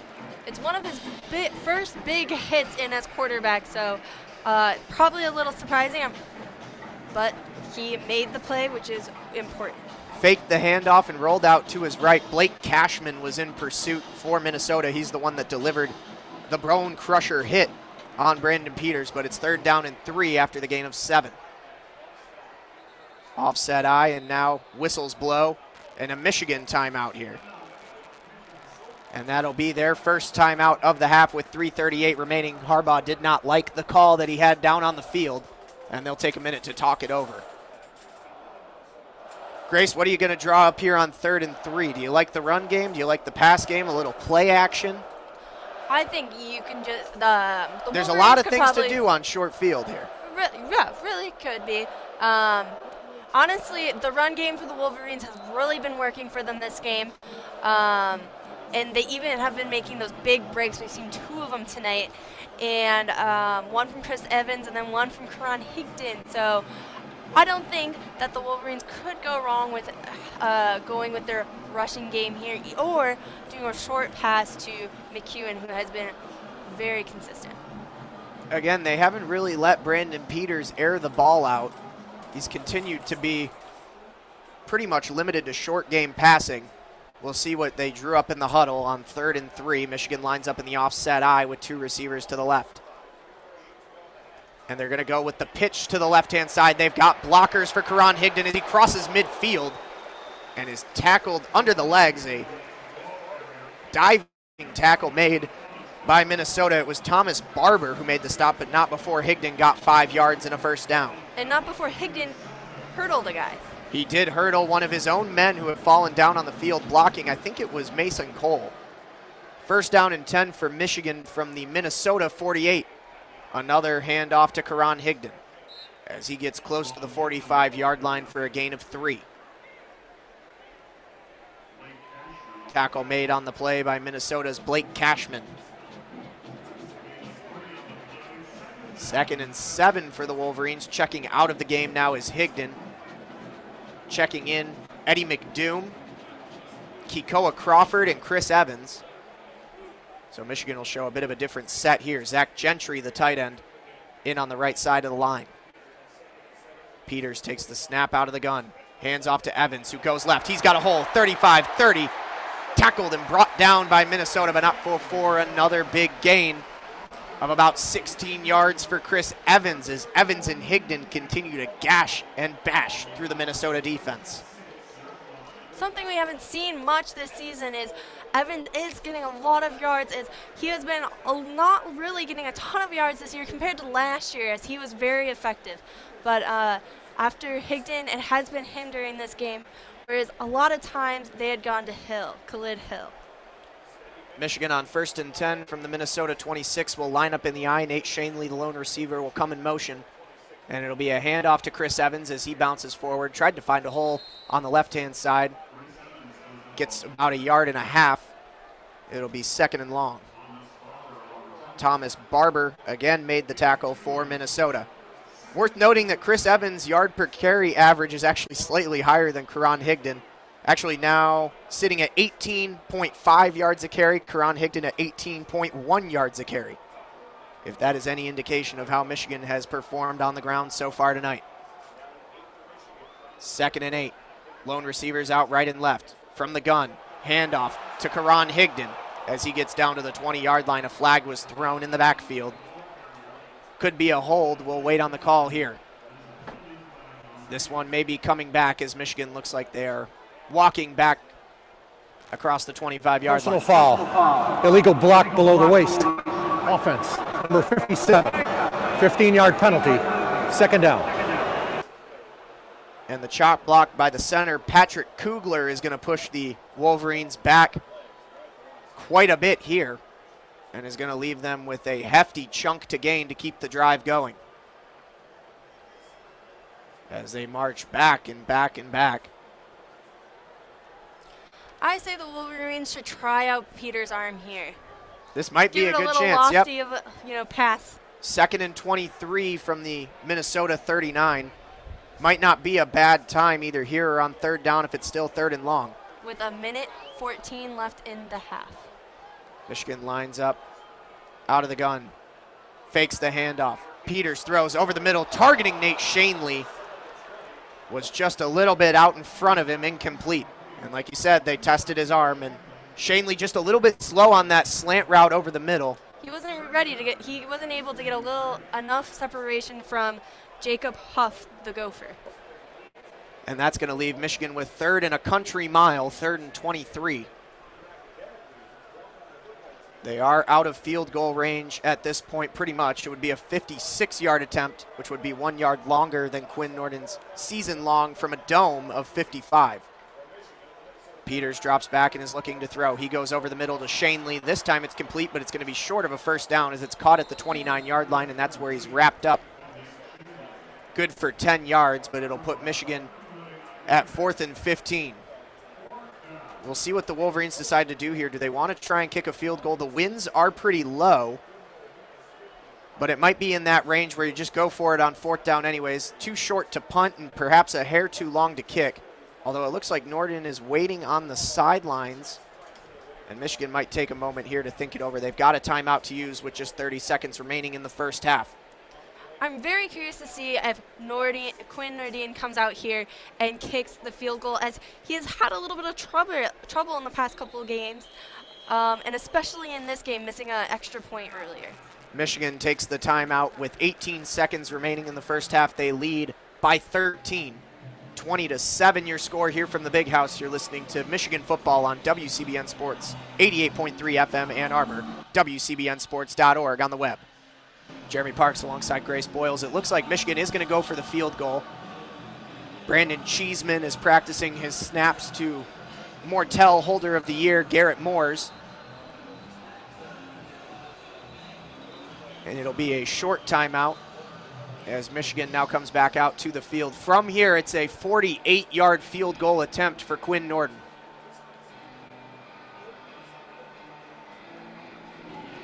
Minnesota is out of timeouts, so whether or not Michigan makes the field goal, Minnesota will have limited time left after the play before the half closes.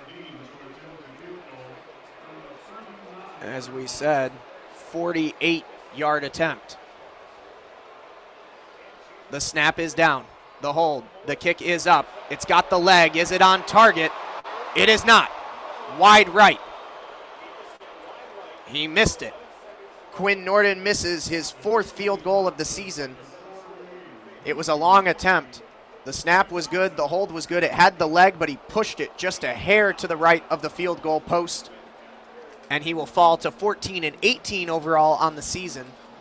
After that one, and the score remains 20-7.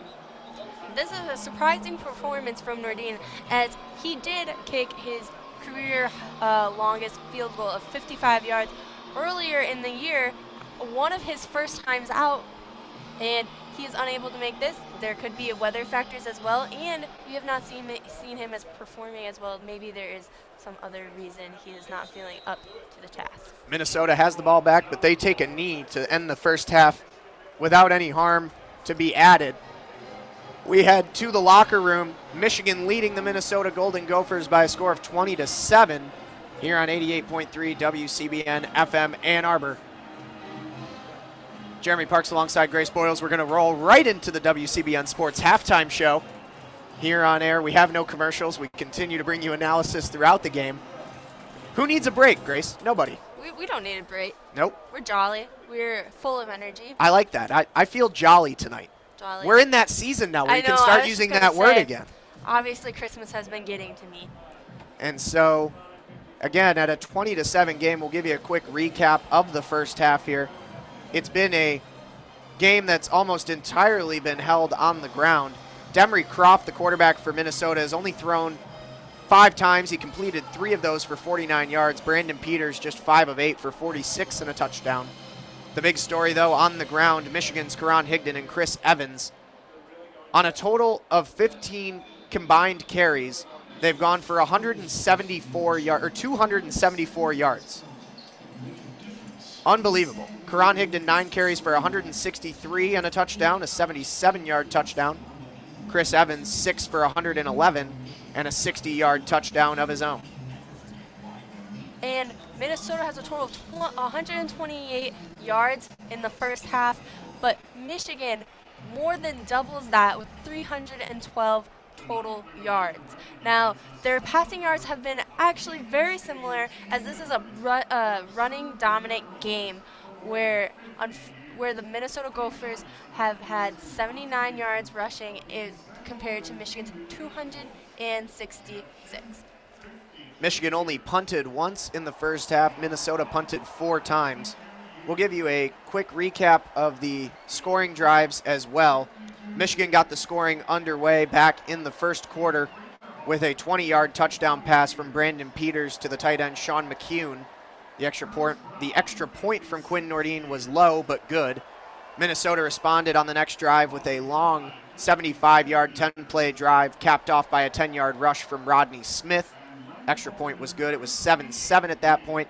Michigan then came back with 58 seconds left in the first quarter, and they had a 77-yard burst by Karan Higden. The extra point was missed by Quinn Nordine. And then at the end, or mid-second quarter, Chris Evans went 60 yards to the house. Quinn Nordine, the extra point was good. That leaves us at the final here at the half of 20-7. Grace, what was the most surprising thing you saw in that half from either side, really? It was, I don't know, although it feels like there was a lot that went on in the first half, it seems that the score line is right about where I thought it would be. So I'm trying to discern, outside of the run game, what was really, really surprising.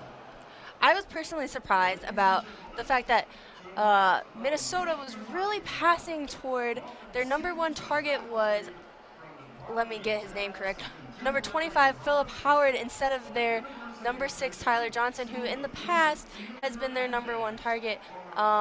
He probably was covered well. I believe David Long, number 22 for the Wolverines, was covering Johnson. So Long was doing his job there, forcing them to, the Gophers, to pass to Philip Howard, though he did make a couple plays there. He had he ended up having 12 yards, which again made up a lot of Minnesota's passing game.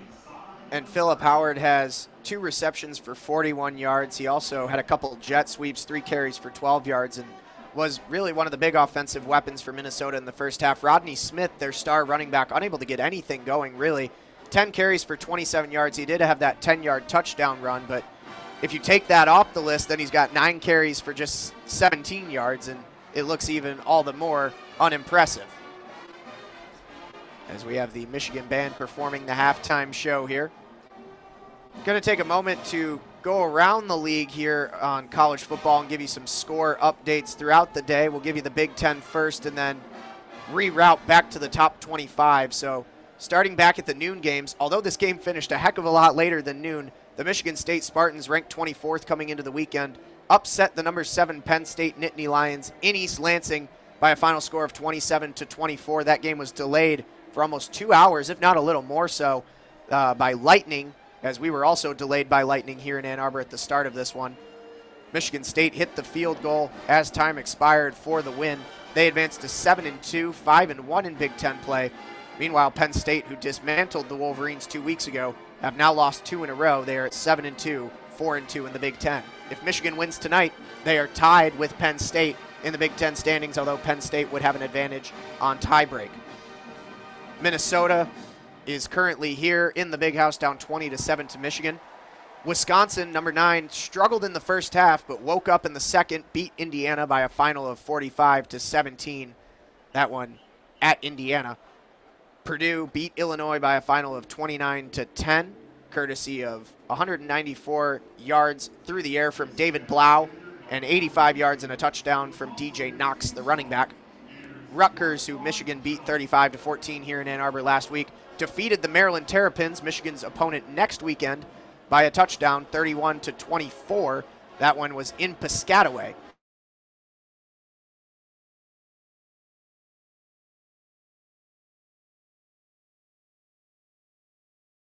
They're 4-5 overall, 2-4 in Big Ten play. Rutgers advances to 4-5 as well, 3-3 in the Big Ten.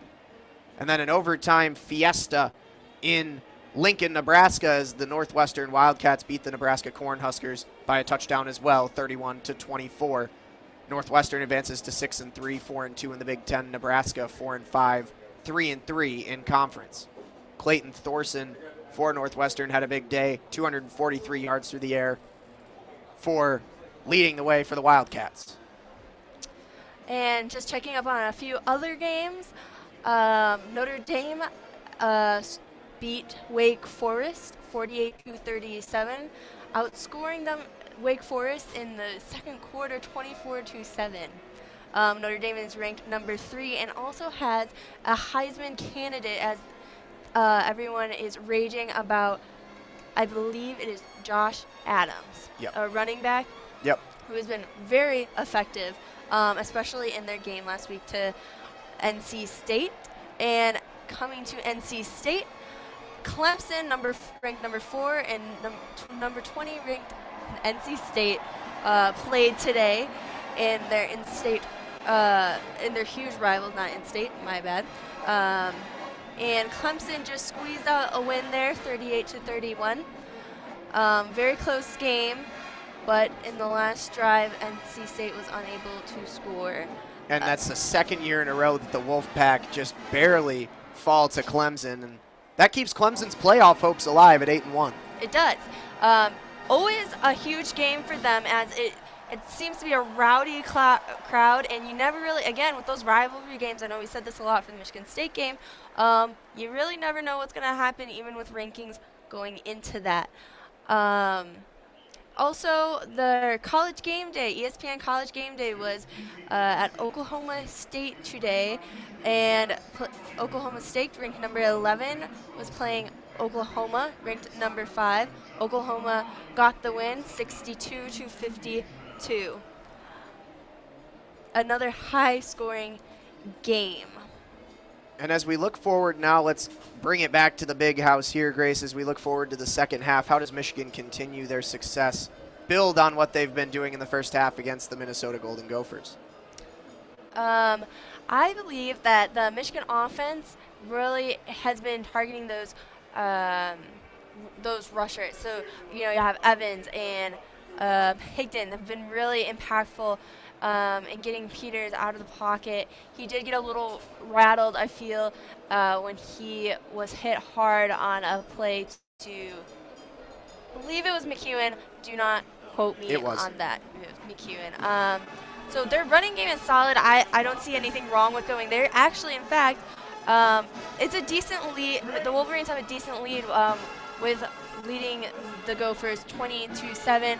So Drevno could probably take some risks there and get Peters accustomed to those long, deep passes to Jones and Peoples-Jones and Crawford and Perry, and maybe even some Nico Collins in there, since he should be playing since they took his red shirt. But otherwise, then for the Gophers, I'm very curious to see what they're going to do with the other running backs. They have Rodney Smith doing so much, coming in Wildcat for a lot of plays, and a lot of plays in a row, as JP did point out, that there wasn't much of a variation in these trick plays, and there should be, to give Michigan's very intelligent defense some switch up, as they can read that really well under Don Brown. He is a great coordinator for them. So just seeing what Rodney Smith does, and to see if Demery Croft, the Minnesota quarterback, if he runs the ball a little more, maybe gives Smith some more snaps at Wildcat. For sure. And I was just doing a little bit of messaging here at halftime. We've got some inside information close to the team that Quinn Norden is actually a little bit banged up. That is confirmed now on our end from a few inside sources close to the team.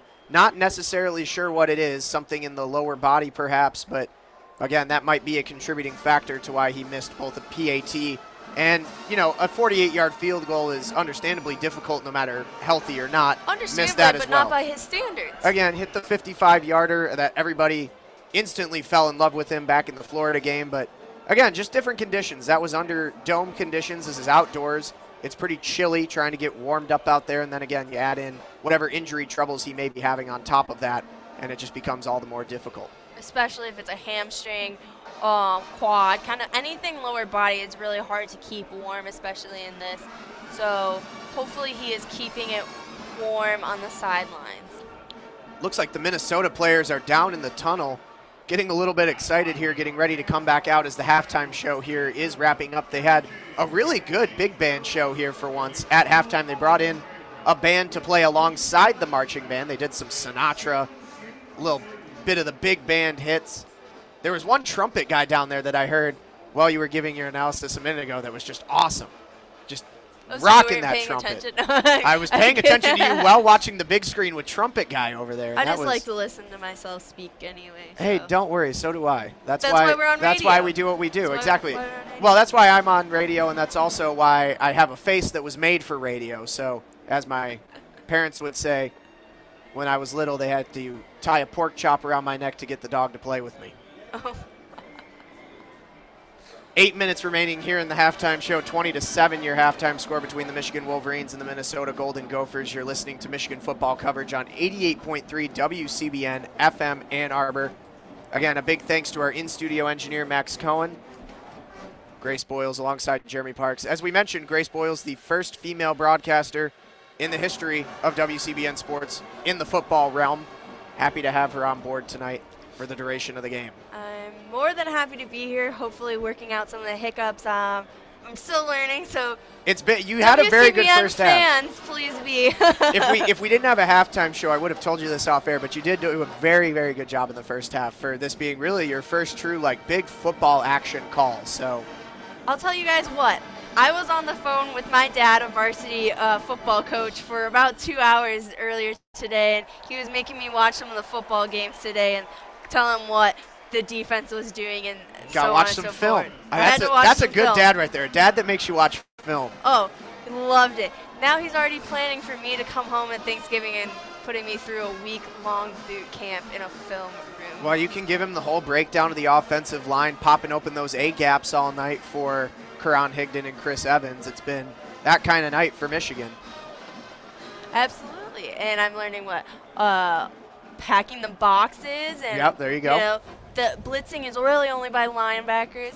Yep. Guys, I'm learning it all, I promise. Yep, for sure. No, you've been doing fantastic so far. It's been a joy to call up here with you. You know, I've called with a lot of different people in my time. Some good, some not so good, and you've definitely fallen on the lighter side of that. So happy to have you alongside. As long as I am good in your book, JP, that's all that matters. I appreciate it. Well, my book ain't worth a whole lot. So hopefully the listeners are still tuning in here in Ann Arbor and also online at youtube.com/WCBN Sports and on WCBNsports.org.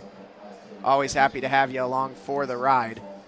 Again, if you're looking for regularly scheduled programming on WCBN FM in Ann Arbor, that ended at 9 o'clock. We've got the Reigns here on 88.3 until midnight. However, whenever we're done, we will be playing some pre-recorded stuff from DJ Chill Will, who has his normal time slot here on Saturday night. So if you're looking for DJ Chill Will, as soon as this game wraps up, we'll send you a pre-recorded show by him, and that'll finish you out till midnight. Well, JP, since we have a little bit of time here. Oh, do we? Well, we do. Another 5.5 minutes. Unless you want to have a little bit more conversation. Oh, no, go ahead. With that. Go ahead. More a joke about the fact that we can't take breaks, but. Yeah. Oh, yeah.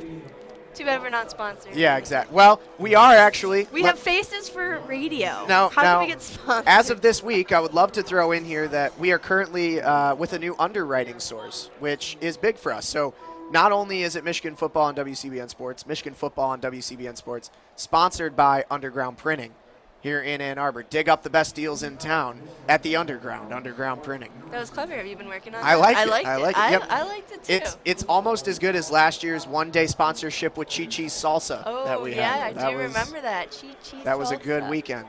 That was supposed to be the breakout. But Underground Printing, if you're looking for uniforms here in Ann Arbor, they dud us up pretty well. But as we cannot forget, There you go. Michigan and Minnesota are playing tonight for the Little Brown Jug, one of the trophies, actually the first trophy in Division 1A football history to be passed between teams. So there are over 65 trophy games. Yes, there are. I know all of them because of NCAA football. Really? Oh, my goodness. Okay, so Michigan has two of them. We have the Paul Bunyan trophy between Michigan and Michigan State. We have the Little Brown Jug, which is the oldest of them all, here against Michigan and Minnesota. Michigan holding the lead of that. They have the advantage in the all-time series, 74-3, with 25 ties in there. Yep. Just in case anyone was curious. And also, Minnesota is the third most common opponent for Michigan behind Ohio State and Michigan State. So it is an old rivalry. Yep. Just a quick recap. Pretty sure, unless that stat line is printed wrong, I'm pretty sure it's 25 losses, 3 ties. Yeah, in the sorry, series. that Yep. was my fault. No worries. That would be really weird if there was a series this long that's had 25 ties. No, but that was not right. no worries. No worries at all. You know what the best trophy in college football is, though? What is it? The $5 and bits of broken chair trophy. Please tell me more. Down at Nebraska. So Okay. this was actually the first trophy inspired by the social media era. So former Nebraska head coach Bo Pelini had a fake Twitter account called Faux Pelini. Not actually Bo Pelini, but Faux Pelini. Still active today. Very great. Threatened that he was going to come up and kick the Minnesota Golden Gopher in the butt. And they said, we're going to play, or he claimed that he was going to break a chair over the Golden Gophers' back. And then they bet $5 on it, and it turned into the $5 and bits of broken chair trophy. So it retired for a few seasons over the last couple years, but it's back this year for Nebraska and Minnesota. And it was all inspired by this Twitter account, tweeting back and forth with Goldie the Gopher. One of the newer trophies going around in the NCAA football. And it literally is, as a trophy, it's a busted chair, and under the bottom side of the chair is a pair of $5 bills with Faux Pelini's face on it. That is wonderful. I'm really enjoying that one for sure. It's like the weirdest trophy there is in all of college football. What is it with the Big Ten and having these trophies? But it's linked to Minnesota too, right? Right. It's almost so UCF tried to start a rivalry with UConn, or the other way around, I can't remember. One of the two teams doesn't care about it, but they actually one of those two schools made its own trophy that it then claimed it was going to pass back and forth between the two teams, and that was their new rivalry game. And I can't remember which team just said, no, we're not going to take it. They actually, the team that had made the trophy, whether it was USF or UConn, lost the game, and the other team refused to take the trophy from them. They just left it on the bench on the sideline. I bet it was ugly. It was probably ugly. Oh, it was a very basic trophy. It was like what you get at the if you participate in at the Elks Lodge or something. Oh God, yes. Yeah. Okay. Yep. But just trophies abound in college football. Luckily, we're about done with our tangents here. We've only got a little over a minute left here in halftime until we get back underway in the big house. Folks can start tuning back in again for football action. Jeremy Parks alongside Grace Boyles. Yeah, exactly. Just tune both of us out for the 20-minute halftime period. But after a good halftime show, we continue to go deeper into the night here at the big house. 57 seconds remaining in the half. Michigan leads this one as we head into the third by a score of 20-7. Boy, that 77-yard Karan Higden touchdown was one of the most fun touchdown calls I've had in a while. I'm glad to hear it. It's always the big plays are so much more fun to call, even more so than the late game play or something like that. Last year at Ohio State and Columbus, it was me thinking that JT Barrett had been stopped short of the line. Classic, and that still trolls Michigan fans today, as Michigan has had. Well, he was short, but yeah, sure. If you want to call it a troll, it's a lie. It's fake news, but we are 10 seconds away here as Michigan is going to receive the ball to start the second half. Up by 13. Ryan Santoso for the Golden Gophers has the ball back on the tee. Michigan football coverage on 88.3 WCBN FM Ann Arbor. Third quarter, they reset the clock, put 15 fresh minutes on there. Back to return, Ambry Thomas and Brad Hawkins, the shorter return man for Michigan. As Santoso runs up, puts a leg through it, and we are back underway here in the second half. A returnable ball fielded by Thomas at the 5. He runs up the middle. He's got some blockers. He's across the 30-yard line and brought down at the 31. A nice return to open the half for Ambry Thomas. There was a big hole right up the middle. Thomas read it off the bat. Did a good job to make a nice return and give Michigan good field position to start their opening drive here. It's actually spotted at the 32 where they will have 1st and 10.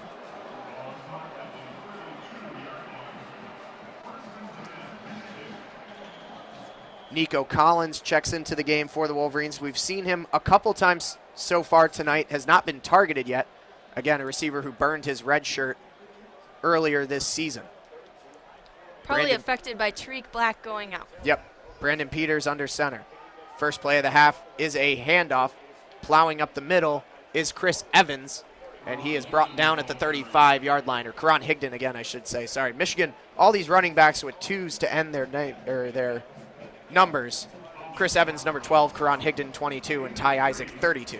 It's really like they did that specifically to confuse WCBN. Exactly. Michigan again in the eye on 2nd and 7 from the 35. Zach Gentry, the tight end, in motion to the right. He now bunches up with McCune, who now comes in motion to the other side. Split tight ends. A pitch to Higden on the left-hand side. Good block as Higden will get across the 35 and out to the 37-yard line. It's going to be 3rd and mid-range for the Wolverines as they'll do some wholesale substitutions here. Checking into the game, Donovan Peoples-Jones, Kekoa Crawford, and Eddie McDoom.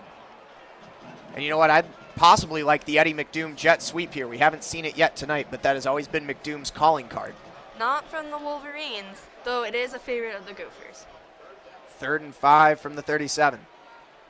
Peters takes the snap out of the gun. He drops back to throw, and right through the line, unabated.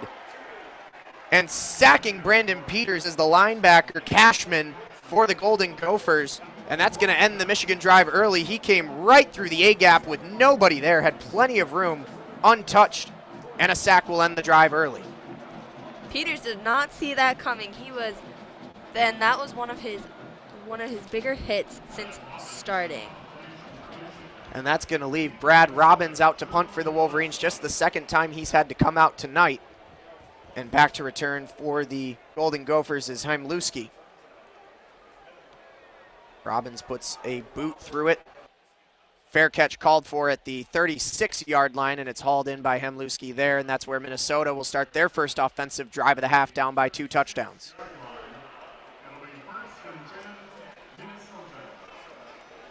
How aggressive, Grace, are you here if you're Don Brown's defense on the Minnesota offense, up by 2 scores? It's been a while since Michigan has forced a turnover. How hard do you go?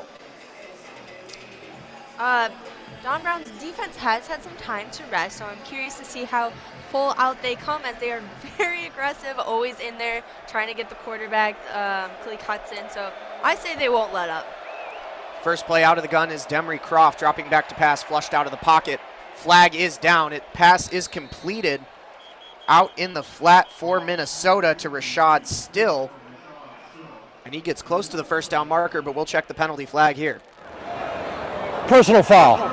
Hands to the face. Defense, number 3. 15-yard penalty, 1st down.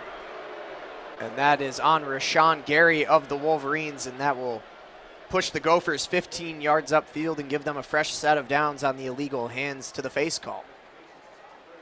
We'll check the replay here. And that is a pretty reasonable call there, yep. Gary just getting up into the face mask of what looked to be Sam Schluter for the Golden Gophers. Minnesota now has 1st and 10 from the Michigan 49-yard line. Croft with the little pitch pass out to Smith, who is wrapped up in the backfield by a host of Wolverines. It was sniffed out from the start. Winovich and Hudson, the leaders on the tackle in the backfield.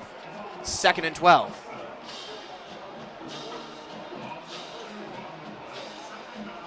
Great job by the Wolverines to read that one, as Croft had taken 2 steps over to the right and then made the shovel pass over to Rodney Smith. And again, Smith struggling to get anything going as the star tailback for Minnesota.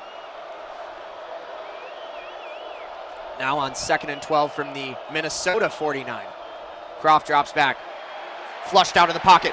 He is wrapped up and brought down to the ground, barely gets the ball away in time. We'll see an intentional grounding flag come out on that one. It was Khalid Hudson again, who's having quite the night in coverage. Intentional grounding. Offense, number 11. Spot foul, loss of down, 3rd down. And as a spot foul, it's as good as a sack for Hudson, as Minnesota is going to be pushed back to a 3rd and very, very, very long 3rd and 29 from their own 32. Now that's just something that Croft, not really in the mentality of a quarterback right now, is being put into it. Those are those simple things that he still doesn't really quite grasp. And on 3rd and 29, Minnesota has 3 receivers out to the right. Lone receiver to the left is Johnson. McCray, the running back. Croft drops back, and again he's brought down in the backfield at the 25-yard line. Sack on the play by Noah Furbush for the Wolverines. And a drive for Minnesota that was helped by a Rashawn Gary personal foul penalty pushes them way back inside their own territory, back to their own 25-yard line. Keep in mind the original first down marker for Minnesota when they had first down was at the Michigan 49. They are now going to punt from their own 25. As Ryan Santoso takes the snap and puts it up, Donovan Peoples-Jones carrying over towards his 25-yard line. He catches it a little bit of circus style as he spins around, tries to make a few men miss, and winds up going backwards to the Michigan 25-yard line, and he's going to be wrapped up at the Michigan 24. Not good return stuff there from Peoples-Jones. Again, he continues to dance around just a little bit too much. Needs to do a little bit north to south. He was on the sidelines about to step out, and he's got in bounds coming through, and that's when he started cutting across field, and too many cuts, and the Gopher defense special teams were already downfield at that point, able to tackle him and cover him. Not a comfortable return either, as it was grabbed over the shoulder by Peoples-Jones. It was behind him, and he spun around 360 as he made the grab. And again, he's shown time and again this season. He had the one return for a touchdown earlier, but for the lion's share of his returns, they have not been all that great. A lot of dancing around, a lot of miscommunication between him and his fellow special teams members. And again, it'll pin Michigan deep in their own territory compared to where Minnesota was punting from. Michigan will have it at their own 23. Peoples-Jones could actually be a huge threat down there at these punt returns, because he is the fastest guy on the team per sources back in spring. Now, I believe it's probably still true, but I can see the game change, like the play that he's trying to make down there, and the coaches are trying to have happen with having him back there for these punt returns. He just has not delivered on those. He did get a touchdown, punt return touchdown in one of the earlier games, but hasn't been able to produce the same kind of effects since then. 11-10 remaining in the third quarter. The score is still 20-7 in favor of Michigan. As we'll see what PJ Fleck has to say for his team here in the huddle. Defensively, Minnesota stopped Michigan on their first offensive drive of the half, looking to do that again and keep their offense within striking distance. It's a 2-score game. Meanwhile, on the Jumbotron, I'm going to tweet this to him later. A quick shout out to one of our dedicated WCBN listeners, all the way from Washington, D.C., Stuart Burlow in the crowd here at the 11-10 mark. One of our favorite softball fans. And it looks like Michigan has fans with their phone lights on here, as it's now a sea of lights. I'm not sure what triggered this, Grace. I did not see anything either. Did you? I did not see anything. A lot of phone flashlights. Really cool. Not something you see often here in the Big House, with this being the second night game of the year, but there hasn't been many in past history. All right, back underway with 11:10 remaining in the third quarter. Michigan's going to start the drive from their own 23. Brandon Peters will start under center with Karan Higden in the backfield. He's got two receivers out to the right. Takes the snap, hands off to Higden, who goes up the middle and has some space as he crosses the 25 and is down to the 27, 28-yard line. Pickup of 5 on first down. It'll be 2nd and 5 from the Michigan 28, and again, this offensive line, which has at times struggled this season, especially in terms of pass protection, is really doing a great job tonight of opening holes against, as you mentioned, an injury-ridden and young defensive front for Minnesota.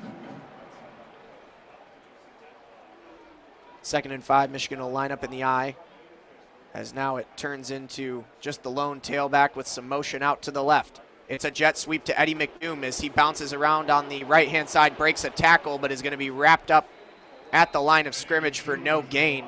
Tackle made by Brian Cashman, who has been the best player on defense by far tonight for the Golden Gophers. No gain, so it'll be 3rd and 5. Cashman last year for the Gophers had 10.5 total tackles for loss, and then 7.5 sacks, but has not been utilized as much this year. But he has been getting his reps in here in Ann Arbor. 3rd and 4, Peters is in the shotgun, two receivers out to the left. He drops back looking to throw left, and he is wrapped up, blindside sack. And oh boy, Peters is flat on his back there. The sack for Minnesota coming from Donnell Green, and Michigan's going to call a timeout as Brandon Peters is down on the field. He gets back up, but boy, did he have his bell rung. He was looking to throw left, took a huge sack on his blind side on the right. A scary moment for Michigan fans, already down Wilton Spate. John O'Korn has been benched in favor of Peters, and now he's got his helmet on his head. Almost guarantee he's going to go to the sideline and be checked for signs of a concussion. Those are the dangers that have come with Michigan's new offensive line, as they've been really struggling this year, and there's been lots of sacks on the previous quarterbacks as well. That leaves it at 4th and 11 as Michigan sends Brad Robbins out to punt. He puts it up, a deep punt. Fair catch called for by Minnesota, and Hemlewski at the Minnesota 46-yard line, and Minnesota will have good field position to start the drive. 9:04 remaining here in the third quarter. Michigan leading 20-7. You're listening to Michigan football coverage on 88.3 WCBN FM Ann Arbor. Jeremy, theoretically, and I'm really hoping this is theoretically, who's going to be coming in after John O'Korn would come back in. Back in? Yes. Not a doubt in my mind, because the next man down on the rung is honestly Dylan McCaffrey, who is essentially a twig at the moment, and if he was to take a sack like that at his current size, given he's got a fantastic arm and will be a good quarterback in the future, but he has to build his bulk before he would even be considered to have his red shirt burned and come into a game that Michigan's leading by 2 touchdowns. John O'Korn as a placeholder would be the obvious decision if I'm the coach. Absolutely, I agree. And we will see, keep an eye out down on the sideline as the offense is huddling around Brandon Peters and Tim Drevno. We'll keep you up to date on that injury as soon as we know more. He did get up and walk off under his own power. Was only down for a short time, but again, just a blood-curdling hit there from Something that Donnell Green. Knocks the wind out of you, I'm sure, was new to him. Really didn't have his eyes anywhere there, and the Gopher defender hit him straight on, had a great angle on the hit with the most impact. So I can see how the wind can be knocked out of Peters, and he could be rattled after that.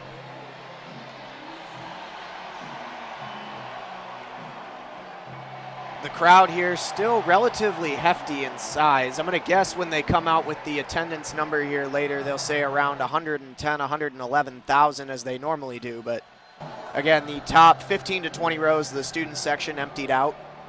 No rain in the sky here now as the wave rumbles through the big house here in Ann Arbor.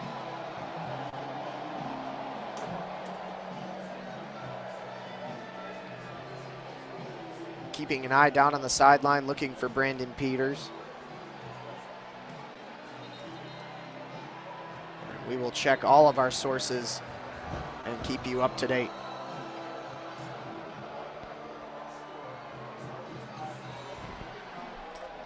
As now Minnesota is ready to start their offensive drive from their own 45-yard line, healthy field position, down by 2 touchdowns, with a lot of football to be played. They line up with Demery Croft under center. Split receivers right and left. Double tight end formation with Lingen and Wozniak on the left. And now it's a sweep to the running back Smith. He crosses midfield, pushing defenders close to the first down marker. He may be an inch or two short, and they will mark him just short. It'll be 2nd and inches for Minnesota. Nice run on first down.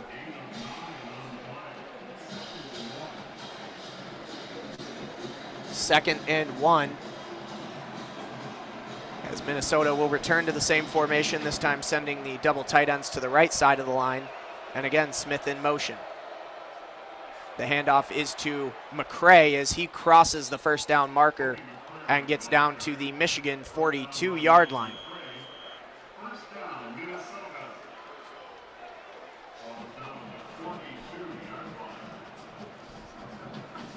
8:18 remaining here in the third quarter. Fresh set of downs for the Golden Gophers, 1st and 10.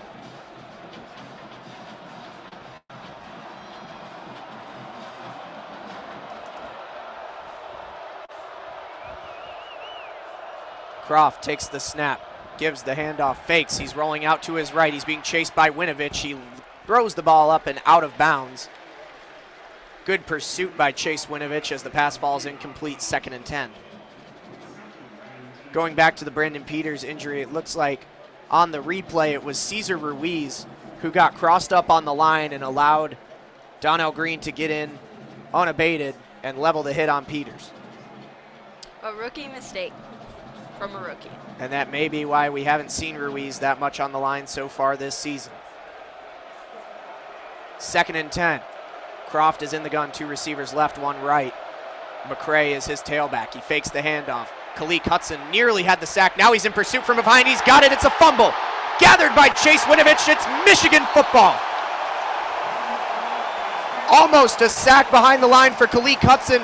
Instead, he turns around and pursues Croft from behind and knocks the ball out of his arm for a fumble. That's the first Michigan turnover in a while on a defense that sorely needed one. And it's Michigan football. Kalik Hudson, have yourself a game. Collected by Chase Winovich at the Minnesota 46-yard line. And now Michigan with the good field position. And we'll see who comes in at quarterback.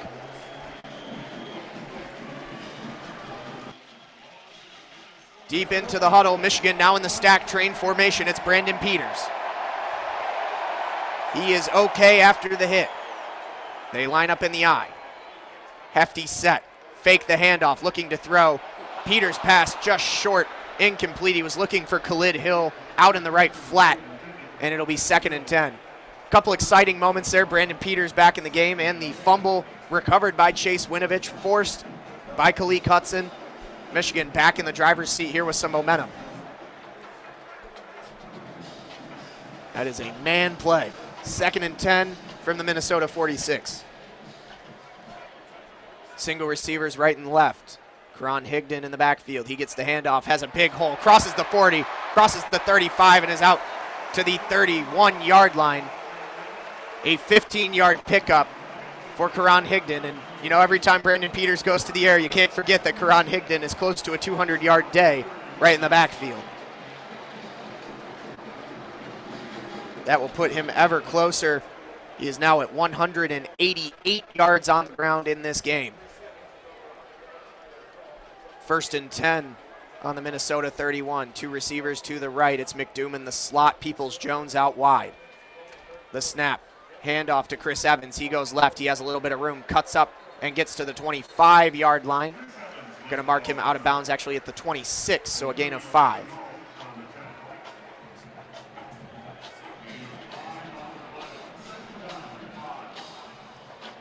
As Will Yang just texted me from the stands, he's not up in the booth, so he wasn't here to say it, but on that Khalid Hill play, it was looking for the Spider 3Y banana play, the one he loves to call, adapted and owned by John Gruden and a favorite of Harbaugh. 2nd and 5 from the Minnesota 26.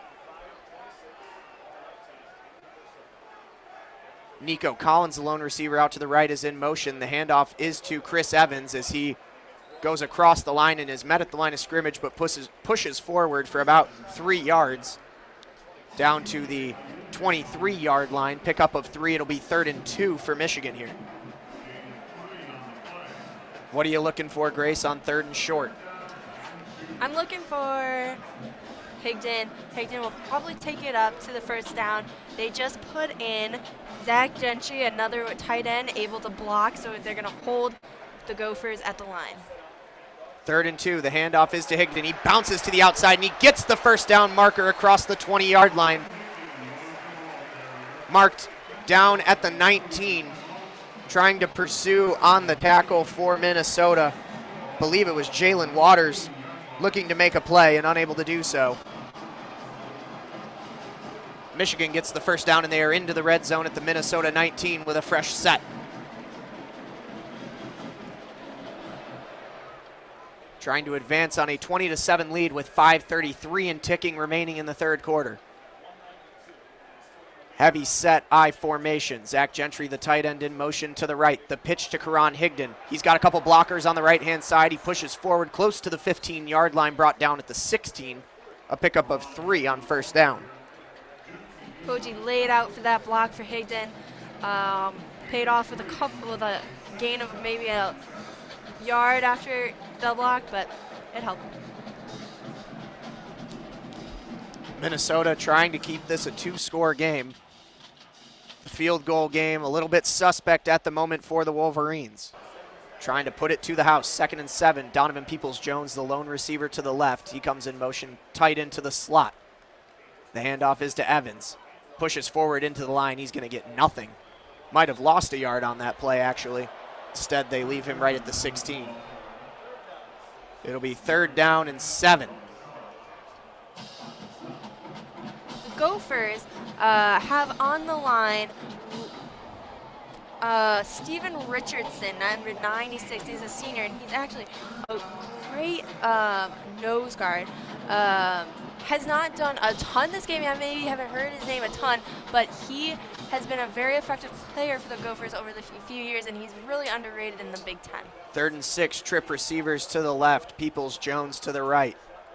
Peters drops back. He wants Peoples-Jones. He's got him at the 5-yard line. He spins around, breaks a tackle, and dives down to the 4-yard line. Great pickup for the Wolverines. They'll get 11 on 3rd and 6, and a fresh set of downs inside the Minnesota 5-yard line. Took 3 Gophers to take down Donovan Peoples-Jones there. A big physical receiver, the young man out of Cass Tech. 1st and goal from the 5 for Michigan. We'll see what they decide to do here. Karan Higden is the tailback. Henry Poggi is the fullback in the offset eye. They give it to Higden. He pushes forward. He's across the line, breaks a couple of tackles into the end zone. Touchdown, Michigan. 2nd rushing touchdown of the night for Karan Higden. He scampers in from 5, and that's going to put him in exactly 200 yards on the night. A fantastic game for the young man out of Sarasota, Florida. Michigan up 26-7. Not bad of a series for a quarterback that just was sacked and rattled in the last offensive possession. It helps when your ground game is as good as it's been tonight. We'll see how Quinn Norden does on the extra point attempt. This to go up by 20. Cheeseman the snap. Moore's the hold. The kick is up, and it is good. Michigan 27, Minnesota 7. with 3:27 remaining here in the third quarter. You're listening to Michigan football coverage on WCBN Sports 88.3 FM Ann Arbor and online at WCBNsports.org. How about the drive there, Grace? It was 9 plays, 46 yards, and took 4 minutes and 17 seconds off the clock on a 5-yard run from Karan Higden to cap it in pay dirt. It was definitely one of the longer drives that Michigan has had yet tonight, with more plays, as it often had been that the Wolverines had gotten past the Gophers' defensive line, and then their secondary a little weaker, as I probably have said many times tonight.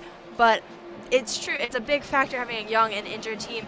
So usually their Wolverines running game has been able to get past the Gophers secondary to make those big plays, so shorter drives, less plays, lots of yards.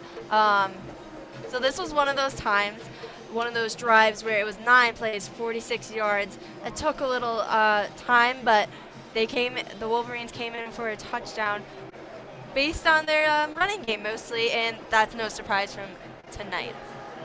Stat line on Karan Higden right now: 16 carries, 200 yards, 2 touchdowns. Had the 77-yard touchdown run back in the first half and just capped off a nice drive with a 5-yard touchdown run to put Michigan up by 20. Just about ready to get back underway here in Ann Arbor as Minnesota sprints back out onto the field, awaiting the end of the TV timeout. Take another moment to thank all of you tuning in, listening to WCBN Sports coverage of Michigan football. Feel free to interact with us on Twitter at WCBN Sports. You can also post on our Facebook page, WCBN Sports.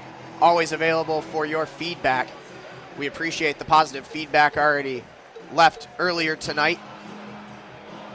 We value all of our listeners and hope that you've enjoyed this coverage on a special edition of WCBN Radio here on 88.3. We appreciate the opportunity to be on air and bring you the action. The referees now set the tee down. James Fogue puts the ball to the tee. Back to return for Minnesota will be the usual suspects.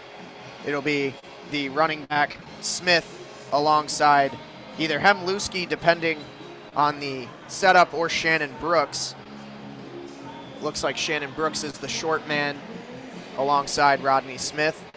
Fogue's got it down, runs back to the 25, takes the jump, spins around 6 steps, runs up and puts a leg through it, and we're back underway with 3:27 in the third quarter. Again, another returnable kick as it's going to be gathered in, and it's actually fumbled. It's a muffed return there. Not sure who's got it in the pile. Shannon Brooks couldn't hold on to it. A quick signal for Minnesota football. Booted off of the chest of Brooks. And he is also down on the field now.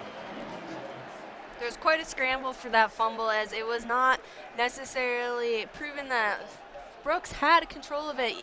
After it was fumbled, he did not recover necessarily, so I know that Wolverines definitely slid it in there and tried to regain that fumble. No flags on the contact down there as they were scrambling to get the ball, and it actually wasn't Shannon Brooks. Again, Shannon Brooks has been all but absent tonight, number 23. He's been replaced by Kobe McCray, number 22, and it was McCray on the return. He muffed the kick, and he is still down on the field, laying just shy of the 15-yard line. We'll keep you posted on that as the trainers are over with him now. It's going to be Minnesota ball on their own 14-yard line. When play resumes with 3:21 remaining in the third quarter. Minnesota down by 3 touchdowns, 27-7. And when you look at the body of work tonight for Michigan, Grace, obviously a middling Big Ten opponent in Minnesota, coming in at 4-4, and again, just one conference win. They're 1-4 in the Big Ten so far. What does this mean for the Wolverines in terms of the offensive production, something that's been elusive to them throughout the season, going forward into a relatively mid-tier opponent again next week in Maryland, and then the toughie, Wisconsin and Ohio State, to close out the season? I think that Michigan could use this time to get adjusted to their new quarterback, as they've had several quarterback changes this year. And then O'Korn, just going in against Penn State, maybe didn't have enough time, though he did take some snaps last year with Spate injured, as well last year with a shoulder injury. However, this is a good time for Peters to get acclimated with the team, with the offense, but it cannot be equated to Wisconsin or Ohio State because Minnesota does not have a good run defense or pass defense, especially pass defense. But their run defense hasn't been really holding up either, as that is supposed to be their strong suit. But it's a learning experience, but they can't take much out of this game going into Wisconsin and especially Ohio State. With the Big Ten, especially on the line after a crazy day today. McCray was able to get off the field with some assistance, and the Minnesota offense, the Michigan defense, both back out on the field now awaiting the whistle to resume play. And again, it's 1st and 10 from the Minnesota 14.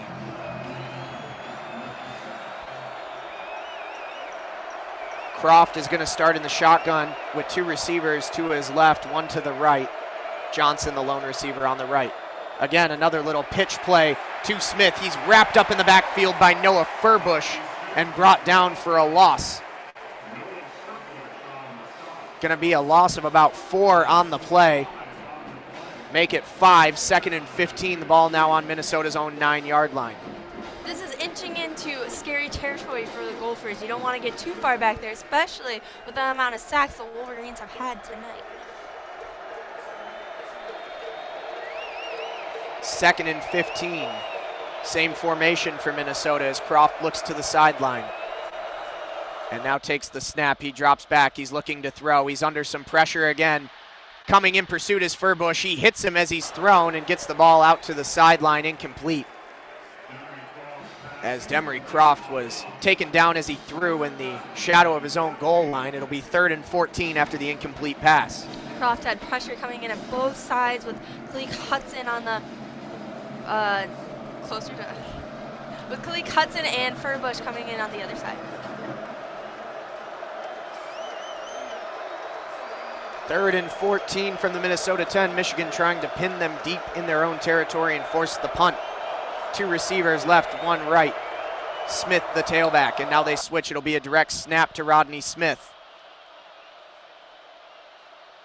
As he fakes the handoff and runs forward, he's immediately met by Khaleke Hudson. Khaleke Hudson has been a one-man destruction crew. An atomic bomb. An atomic bomb. So maybe he is channeling a little Jabril Peppers here tonight. He's had more big plays in a single game than Jabril ever had. Khaleke Hudson with another tackle for loss behind the line. It's 4th and 17, the ball on Minnesota's own 7, as Santoso is going to punt with his toes 3 steps from his own goal line, or from his own back line of the end zone. Santoso gets it up. Back to field for Michigan is Peoples-Jones. He takes it just shy of his own 40. He's got a little bit of room, goes north to south, and he gets across midfield. But there is a flag. I think it's going to be an illegal block in the back on the Wolverines. This one may be coming back. Peoples-Jones was out of bounds at the Minnesota 46. We'll get the call here in a moment.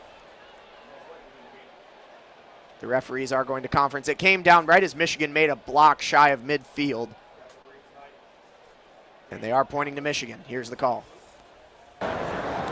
During the return, holding, return team number 23, 10-yard penalty, 1st down Michigan. It's actually holding on the Wolverines as opposed to the block in the back. I think the hold did lead to the pursuing man falling over, and that will push Michigan back again after one of the few returns in which Peoples-Jones gets some good yardage back on a north to south run. He's immediately brought back. Michigan will start the drive at their own 33-yard line.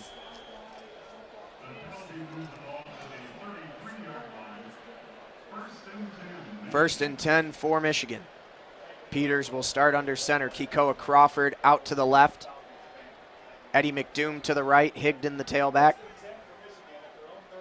And the snap, the handoff to Higden. He's got a hole on the right-hand side. He breaks a tackle, 40, 50. He's got a lot of room. Can he do it again? Across the 30, the 20, cuts back. He could go. 5, touchdown, Michigan. Chris Evans on the carry all the way to the house. A running bonanza for the Maize and Blue are going to cause me to lose my voice. You said you love calling these plays. Michigan now up 33-7 on the Minnesota Golden Gophers. Another huge touchdown run for Michigan. This one 67 yards from Chris Evans. Chris Evans really high up there with Karan Higden. He has 187 yards now compared to Higden's 200 tonight. My, me, oh my. I initially said it was Higden in the backfield. It was Chris Evans. I realized that the second he got the handoff. Had a hole on the right-hand side, broke a diving tackle, and went all the way to the house. And there's going to be a timeout for Michigan before the extra point can get off. So we'll await the extra point. It's 33-7 at the moment with 1:35 remaining in the third quarter. Karan Higden has 200 yards rushing on the night. Chris Evans has 187 yards rushing on the night. Both have 2 touchdowns, and both have set records for their long runs of the season. Evans long tonight, that 67-yard run he just capped off, and Higden the 77-yard run back in the first half. How about the run game, Grace? I told you I might have to break open the record books here for the single game rushing yard record. I will get it for you here soon. Minnesota will probably be the worst rush. I take that back. I cannot speak for Maryland as I have not watched their defense, but Minnesota's rush defense is not very good. So it's one of their stronger suits, but Michigan has just been able to penetrate and break that, especially in these long runs. So this would be the game to accumulate those yards for Michigan's running backs.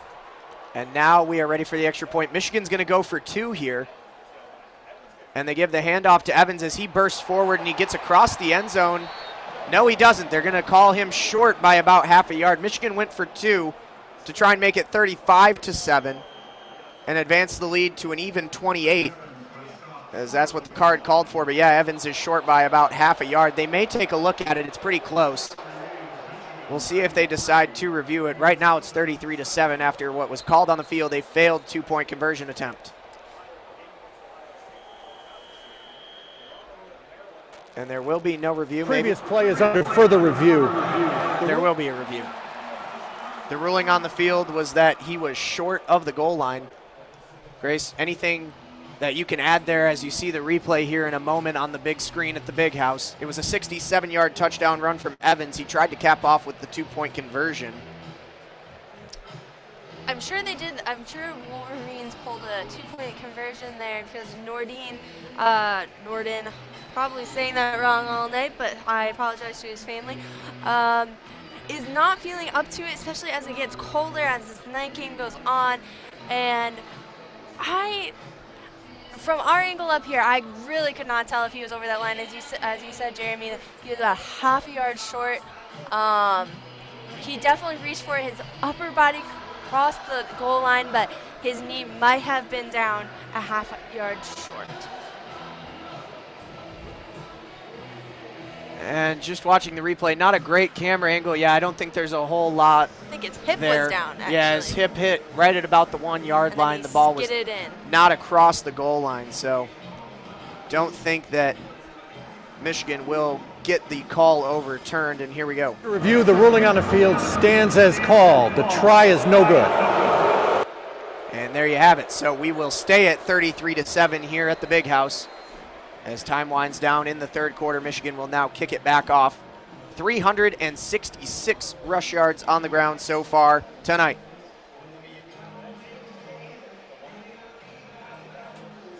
As James Fogue is getting the tee ready.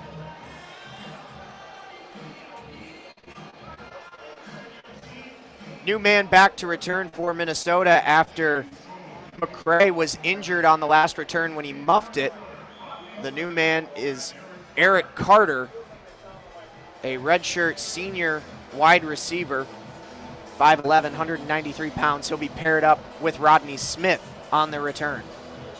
Fogue takes the jump, runs up, and puts the leg through it. Again, returnable kick gathered at the 10-yard line by Smith. He goes straight north where he's met by the Wolverines just past the 20-yard line. He'll be marked down at the 23-yard line. That's where Minnesota will get underway, down 33-7. There's a lot of game left to play, but Minnesota, if they want to get back in it, will need a couple of scores here and with haste. Yardage right now, I'm just looking at this over on our stats sheet. Minnesota has a total of 97 yards compared to Michigan's 422. If that doesn't tell you much about the game, I don't know what else would. Minnesota will start the drive at their own 23. Croft is in the shotgun, 2 receivers to his left, 1 to the right, and again it's going to be a direct snap to Smith as he takes it and works over to the right-hand side. Met at the line of scrimmage by Mike McCray and driven out of bounds for no gain.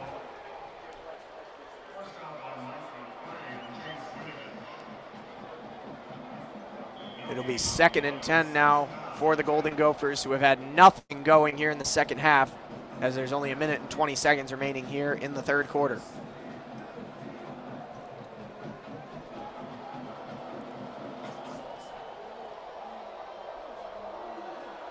Same formation again, 2 receivers to the left, 1 to the right for Croft in the gun. He's got Smith to his left.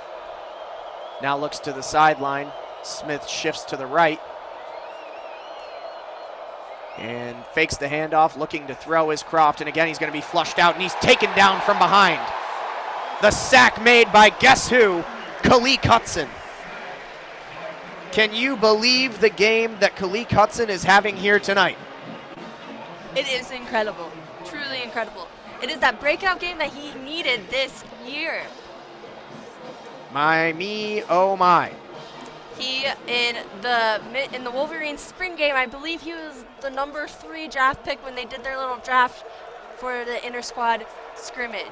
It's third and it's definitely showing here. Yep, it's 3rd and 15 from the Minnesota 18. As Croft takes the snap.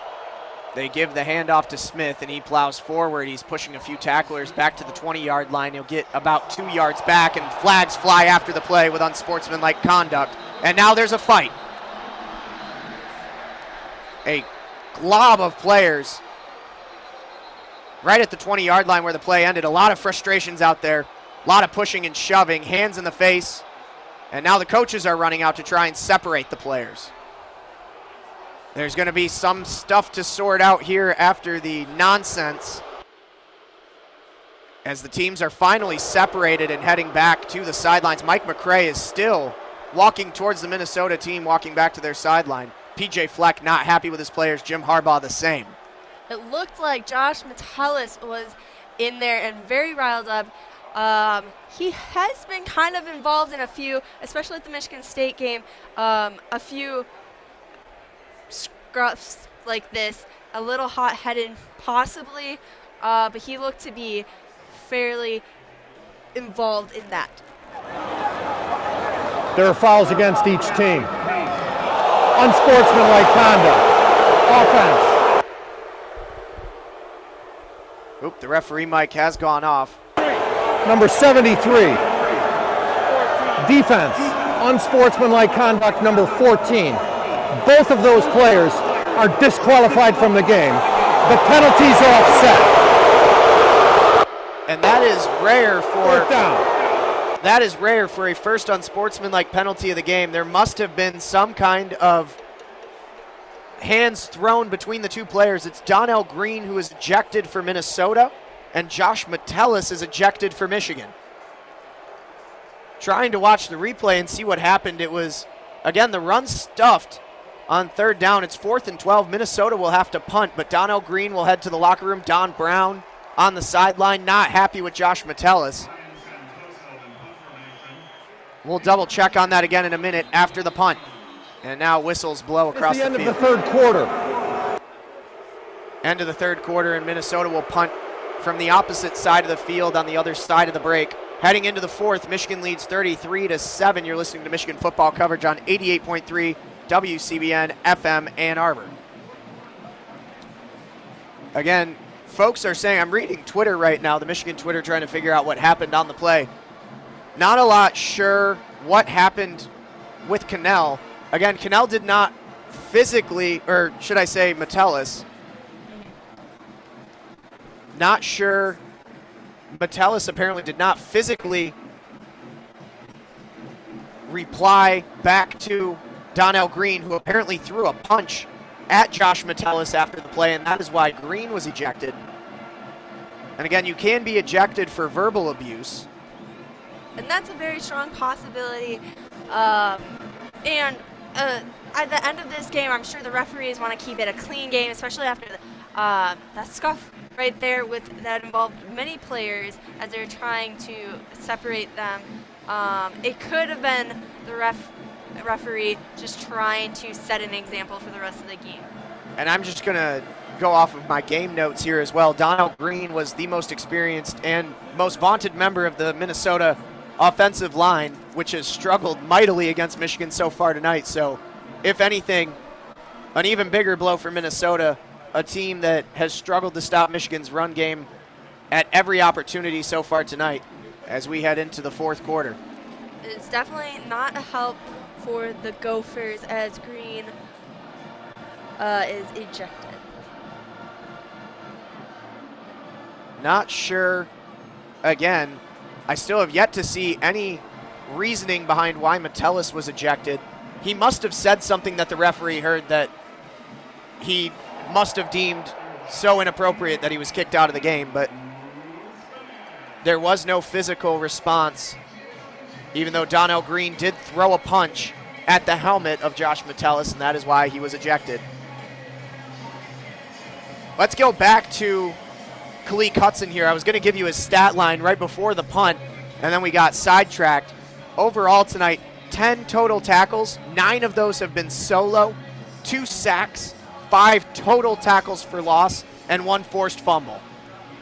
Yeah. Unbelievable. Hudson has really been able to edge actually out Green, and then also he's been attacking actually on both sides of the Gophers O-line to be able to get to Croft, who's unprotected.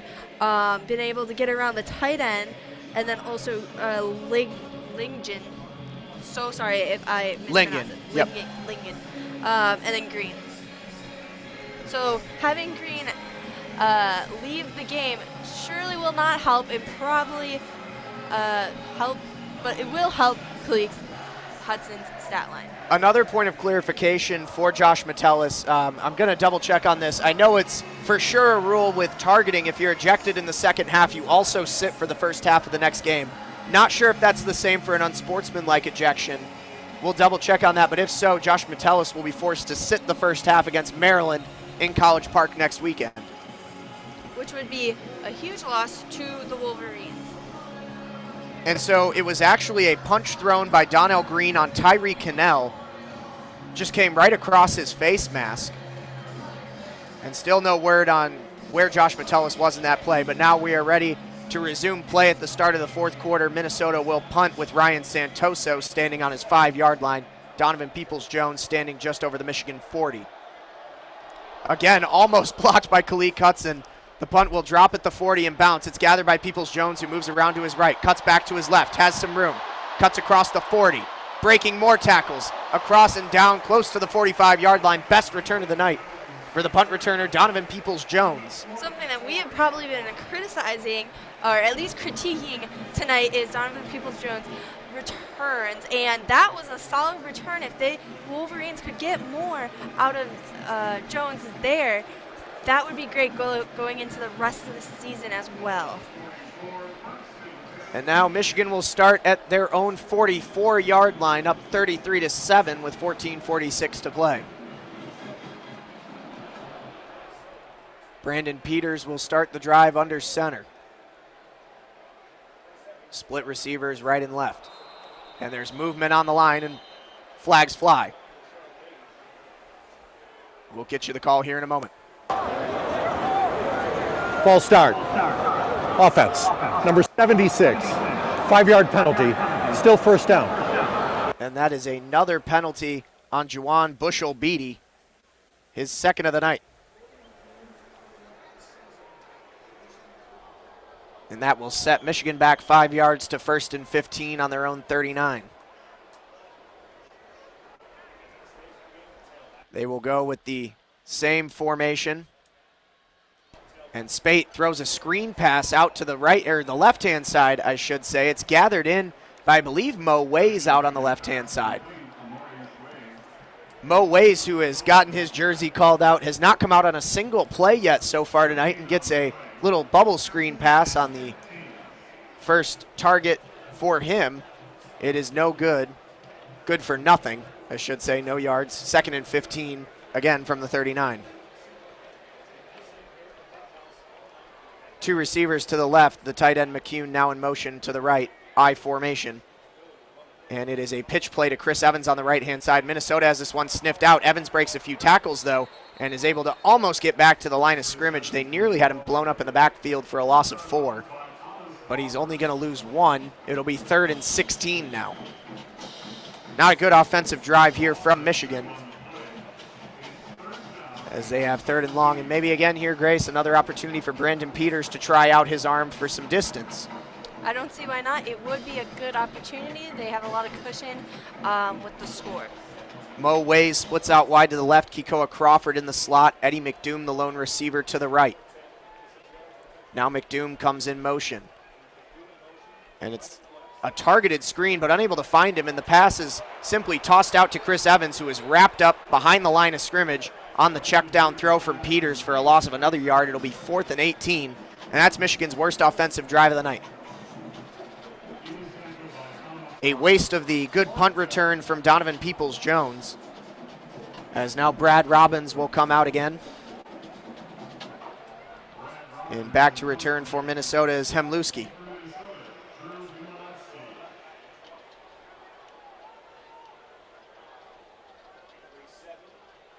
The snap is good.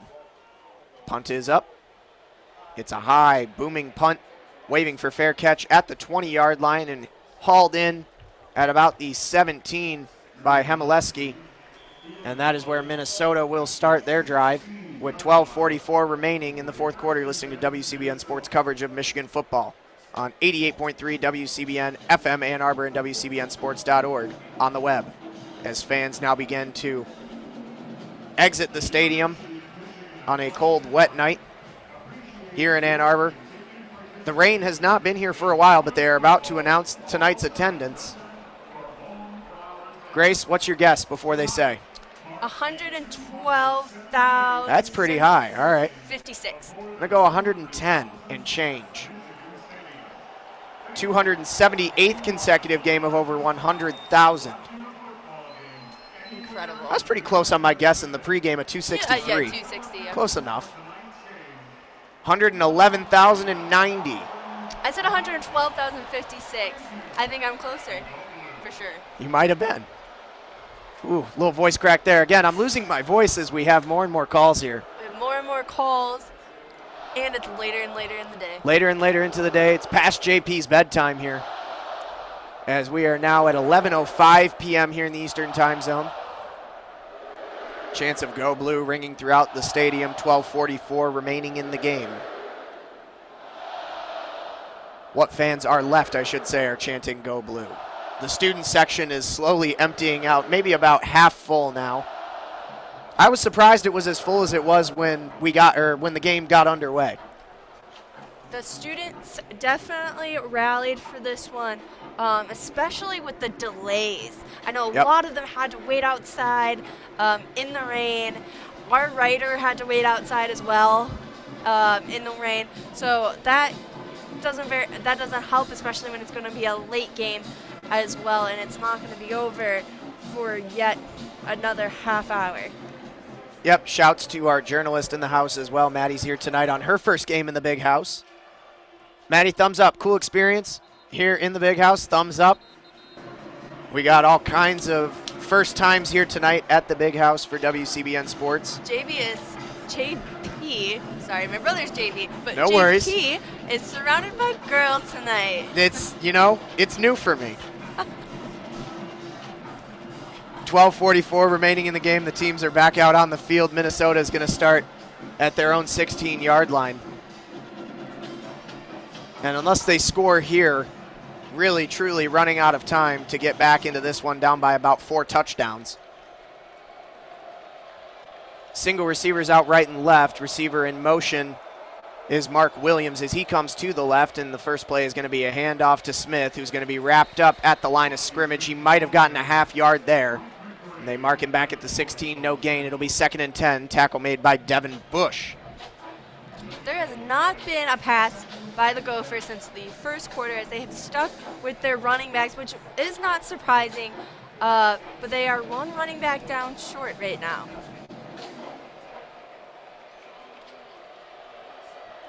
And on 2nd and 10, Croft is out of the gun. 2 receivers to his right, 1 to the left, back to his left. He drops back looking to pass to the right, throws up an air ball. He's targeting Williams and bobbled and unable to make the grab, but they are going to flag Tyree Cannell for pass interference. He did give a little bit of a shove at the end of the play, and that will bring Minnesota up the field after the penalty. Referees will confirm and the call.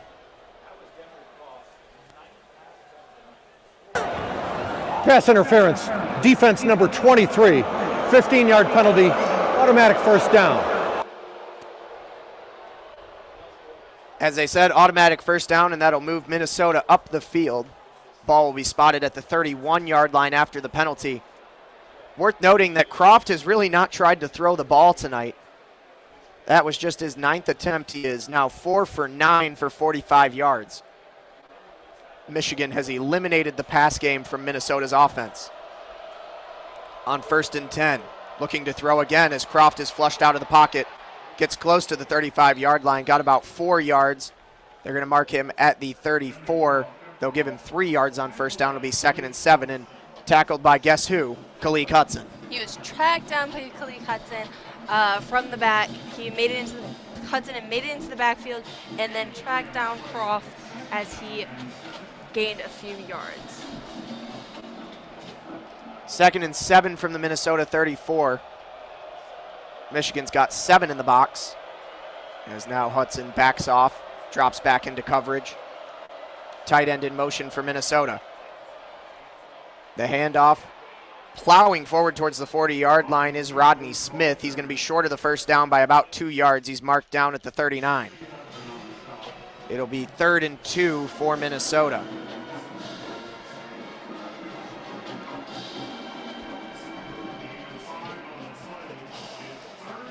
Smith was a little slow to get up after the play, but he is back up and in action.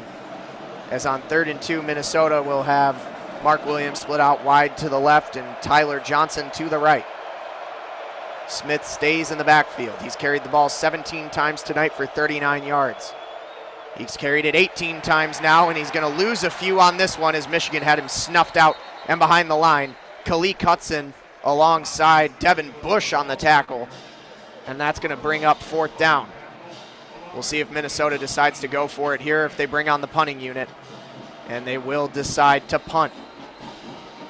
And the Gophers' biggest problem on the offensive side of the ball is being able to contain Khalid Hudson, because he's been getting in there on every single play, either tracking down Croft or getting in on those tackles on Smith.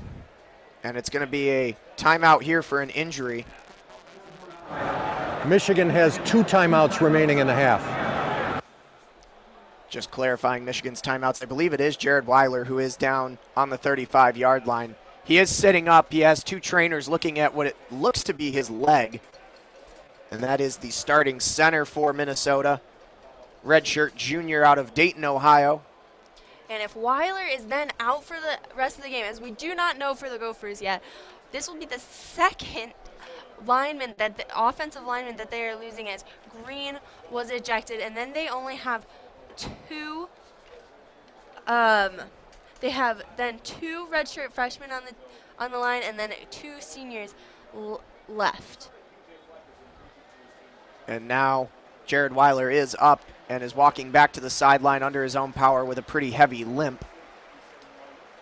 And the backup center listed on Minnesota's depth chart is Bronson Dovich. We'll see if he comes in. He's a redshirt sophomore out of Chaska, Minnesota. Won't really matter here in the immediate future as Minnesota's about to punt, though, on 4th and 3. 10-18 left. It may have an impact on their bowl eligibility, as PJ Fleck is trying to get the Gophers eligible for that. They need 2 more wins throughout the rest of the season, but still have to face Wisconsin. And now Ryan Santoso back for his other punt of the night. Gets it up. It's a line drive punt this time that drives Peoples-Jones back to about his 10-yard line where he fields. He's got 2 men in pursuit. Does a good job to get out to the 20-yard line, and a helmet-to-helmet hit from Cashman on Peoples-Jones as he's run out of bounds at the 20-yard line. No flag on the play, but a good lick on Peoples-Jones at the end of the return. That was Santoso's 7th punt of the night. He's averaging, or should I say his 8th punt of the night. He's averaging 48.5 yards per punt. That is fantastic. He's done a good job of swapping field position with Michigan just about every time he's been called on. And now they're going to play Sweet Caroline here at Michigan Stadium, so you may hear a little crowd interaction in a moment through our natural microphones. An all-time stadium classic. For any huge sporting event. Grace Boyles, I'm Jeremy Parks here at Michigan Stadium. Michigan leading Minnesota by a score of 33-7. 9:48 remaining in the game. It's been all Michigan here in the second half. 420 total yards, 364 on the ground.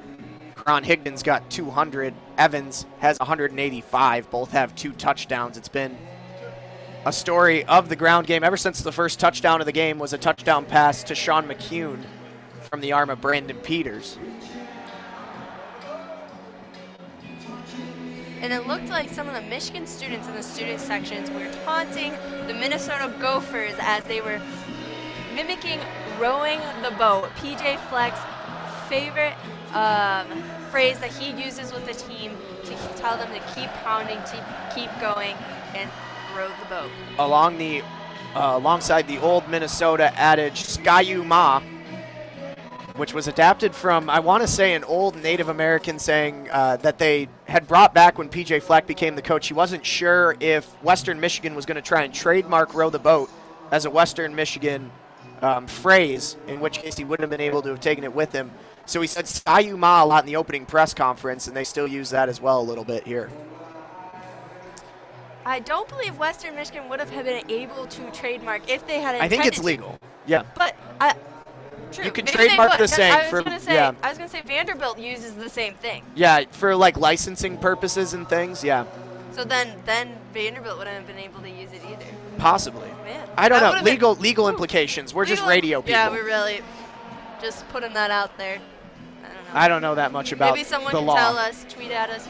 Yeah, if you're a lawyer, feel free to send us in a message about whether or not you know how copyright law works. Just curious. Row the boat. Michigan ready to get going again here. They've got a single receiver out to the right, offset I formation on 1st and 10 from their own 20-yard line.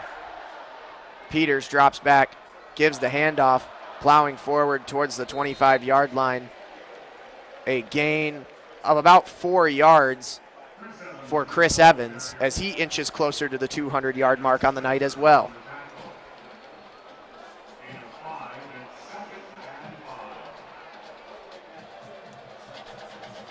.9:25 and ticking remaining here in the fourth quarter. Michigan trying to hold on here, 33-7 over the Golden Gophers. 2 receivers out to the right. Lone tailback for Michigan.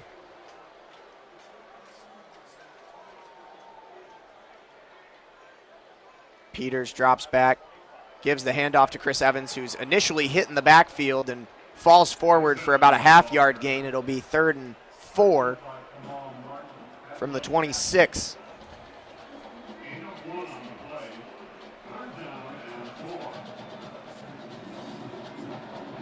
An interesting note here on U of M attendance that I'm finding online from John U. Bacon. They actually count in-stadium attendance just the sold tickets plus people in the building without tickets. So that includes players, coaches, the band, the media. That's pretty cheap. I never knew that before. I suspected it, but I didn't know it. Anyways, 3rd and 4 for the Wolverines. Single receivers right and left. Peters dropping back, looking to throw. He was going for McDoom on the right-hand side as it falls incomplete. McDoom initially looked for interference. He will not get it. And another 3 and out for Michigan as Brad Robbins will be forced to punt.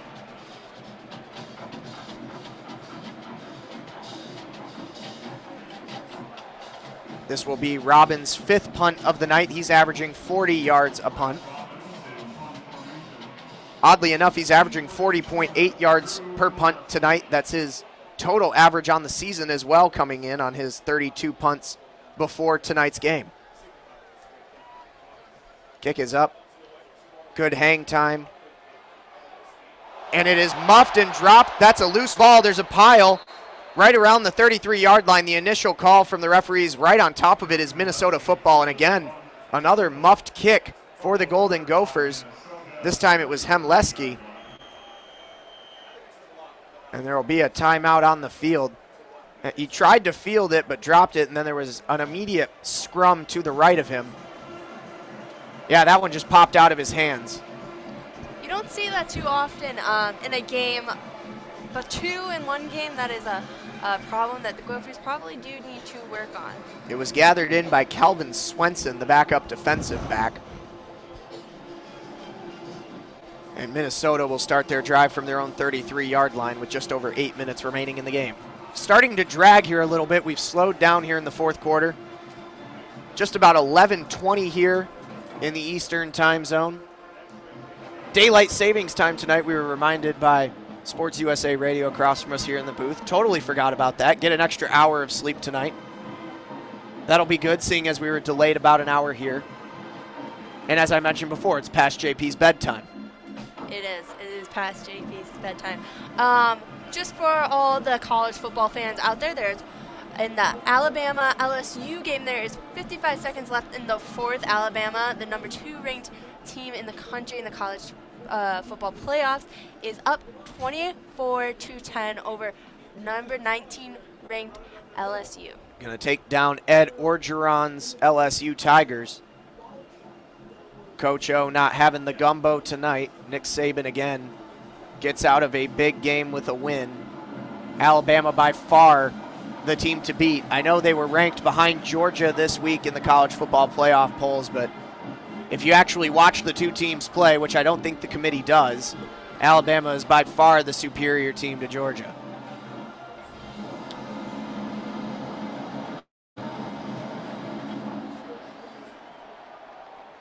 Still in a prolonged TV timeout here before we can get action up and going again. A couple other scores of note. Number 10 Miami is up 28-10 on number 13 Virginia Tech. There's just 1 minute and 35 seconds left in the 4th quarter. The Alabama score just went final, 24-10. Number 8 TCU defeated the Texas Longhorns 24-7 in Fort Worth. And number 18 UCF remains undefeated as they take down the SMU Mustangs 31-24. And now the Minnesota offense and Michigan defense are back on the field as we are ready for Demery Croft and company. First play of the drive, he's going to show 2 receivers to his right, 1 to the left. Tailback, at long last, it looks like is Shannon Brooks next to him to the right. Croft drops back looking to throw. He's looking for the long ball. Deep down the sideline, had a step on his man, but unable to haul it in was Rashad Still. It was David Long in coverage. Would have been a hard over-the-shoulder grab for Still, but a nice ball thrown by Croft on just his 10th pass attempt of the night. And it was in his hands, he just dropped it. As it's now 2nd and 10.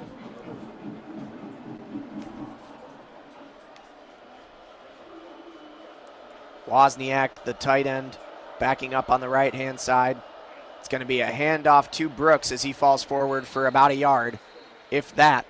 It's going to be 3rd and long.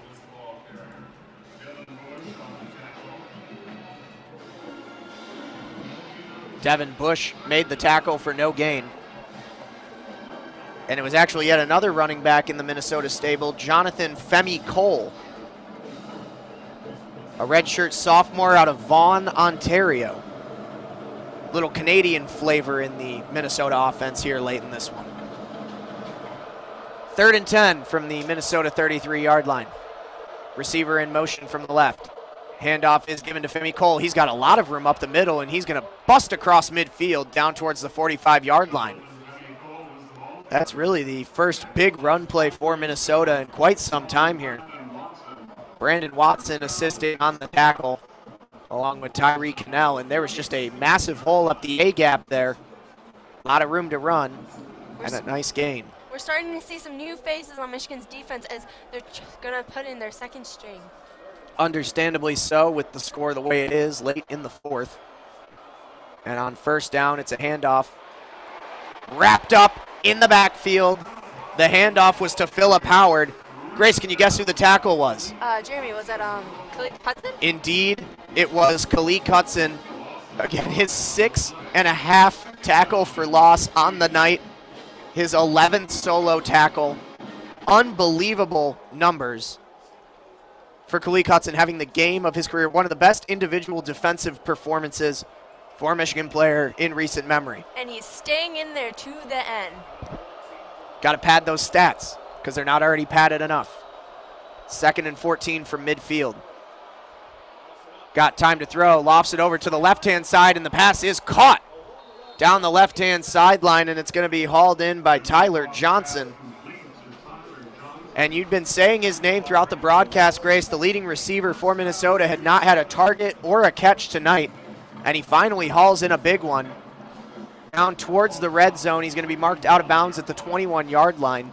A nice throw from Croft, who really has been limited in his attempts tonight. It's good for 29 yards and a Minnesota 1st down. It was a completed pass. That ruling is under further review. And they're going to see if Croft was able to complete the process of the catch there. Not sure what there really is. Oh, might have been the footing. Out of bounds. The ball came loose as he hit the ground. I don't see a whole lot there. I've seen worse calls overturned before, but we'll see.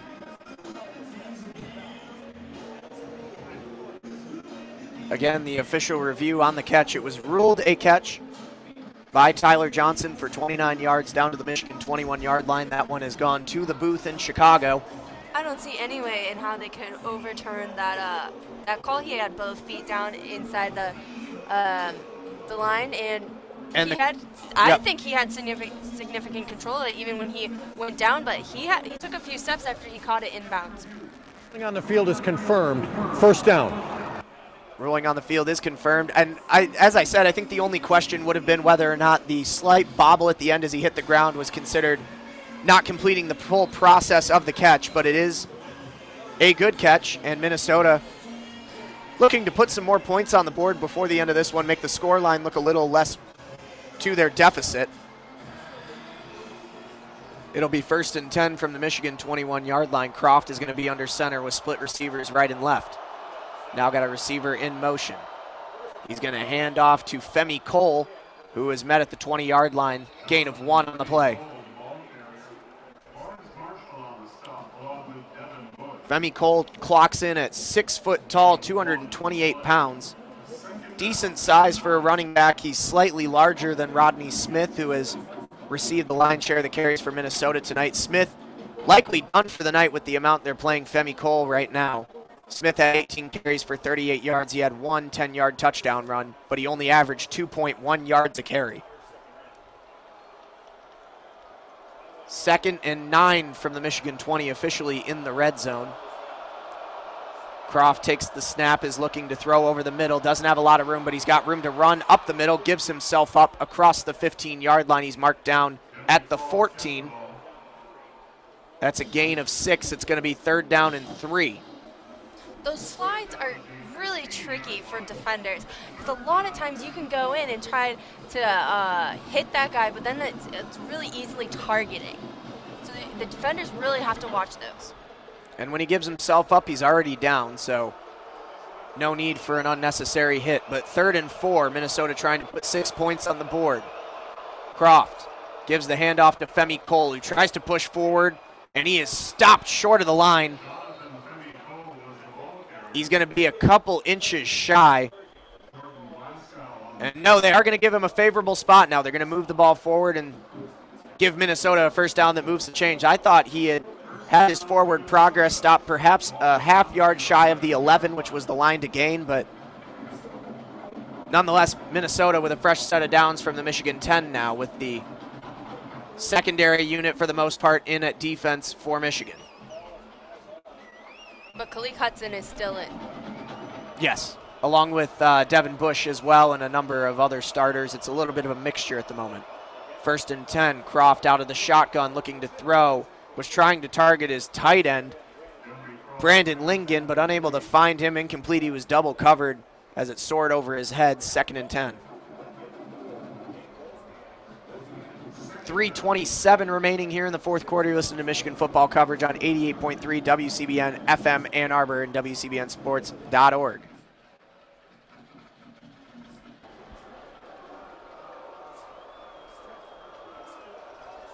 Croft has 2 receivers to his right, 1 to the left. Tight end bunch on the left side of the line. As he takes the snap, looks to throw. Again, flushed out of the pocket with a little room to run. He crosses the 10-yard line across the 5 and out of bounds at the 5-yard line. Picks up half of what he needed to get to the end zone. It'll be 3rd and 5. Essentially 3rd and goal from the 5. It's 3rd and 4 from the 5-yard line. So if they can get it inside the 1, they'll have a fresh set of downs.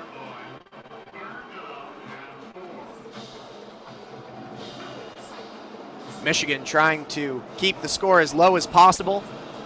They've played well enough to deserve it. 3rd and 4. Minnesota goes with 2 stacked receivers on the left-hand side. Tyler Johnson on the right. Femi Cole, the tailback. Dropping back, looking to throw, and the play is blown dead right away. It's going to be a false start call on Minnesota. False start. Offense. Number 76. 5-yard penalty. Still 3rd down. So that's going to push them back again. It'll be 3rd and 9, effectively 3rd and goal from the 9. If they get inside the 1, they'll have a fresh set of downs. If not, likely it'll be the field goal unit.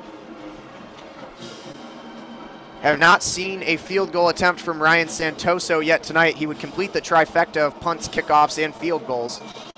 He has done the extra points. Trip receivers in a bunch formation on the left-hand side as Croft drops back to pass. Again, has some room. Shifting around to his right-hand side. Nothing doing, and he steps out of bounds at the 10.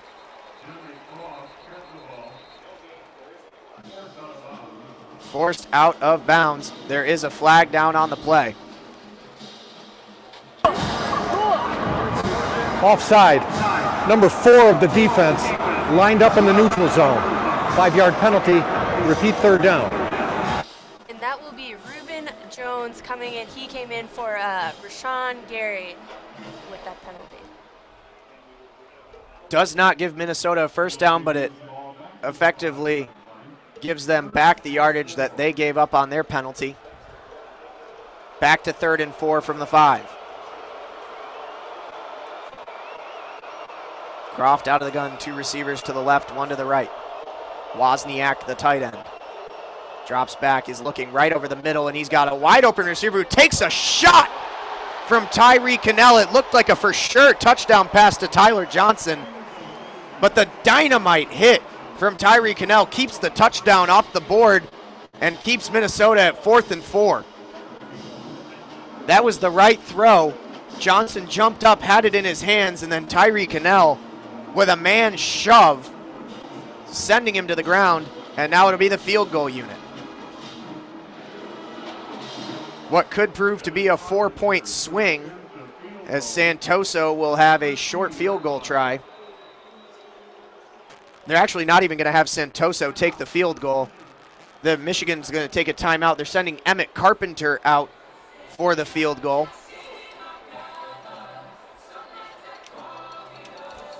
So far this season, Emmett Carpenter is 11 of 15. It will be a just over a 20-yard attempt. It'll be a 22-yard attempt. He is 4 for 4 from inside 30 yards this season.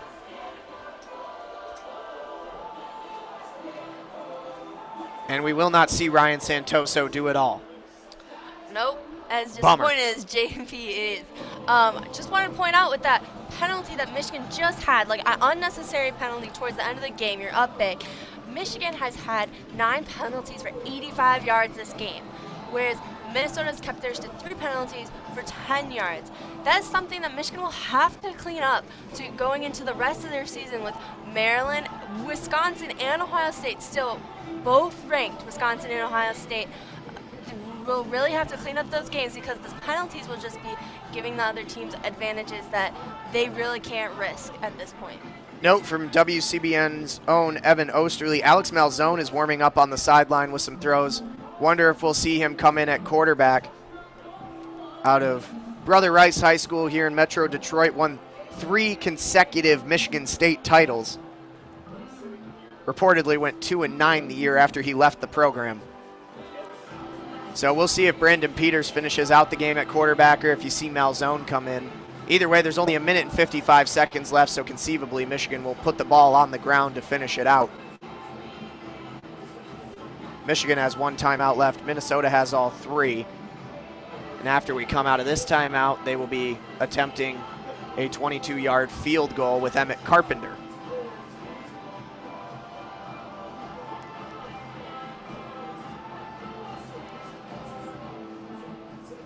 Trudging to the finish here in Ann Arbor just after 11:30. Kickoff did not get underway until a little after 8:30 here. Originally slated for 7:30, but lightning delays kept the stadium closed until 7:30. And then teams were given an hour for warm-ups before the kick.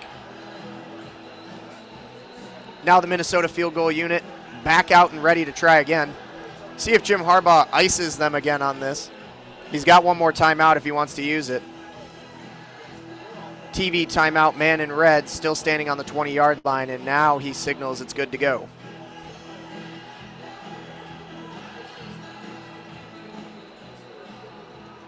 Everybody is set. Carpenter awaits the snap. It is down a little high, but it is up, and the kick is good. And that'll give Minnesota 3 points back and make the score 33-10. Here with 1 minute and 51 seconds remaining in the 4th quarter, you're listening to Michigan football coverage on 88.3 WCBN FM Ann Arbor. Jeremy Parks alongside Grace Boyles. Grace, what can Michigan take going forward out of this game next week into College Park, Maryland? They could really work on their passing game. Working on cleaning up those plays, not getting those unnecessary penalties. I know the O-line is a little bit perceptive to those, and also having these kind of like Reuben Jones just got a penalty for being in the neutral zone. So those sort of things won't happen because they are secondary. But those are easy things that Michigan can clean up before going into their tougher games at the end of the season. Now getting ready for the kickoff is Santoso. Anticipating perhaps an onside kick. Michigan only leaving Ambry Thomas back deep. Everybody else is up within the 45-yard lines. Between the 45 and the 45. And they do just boot it deep.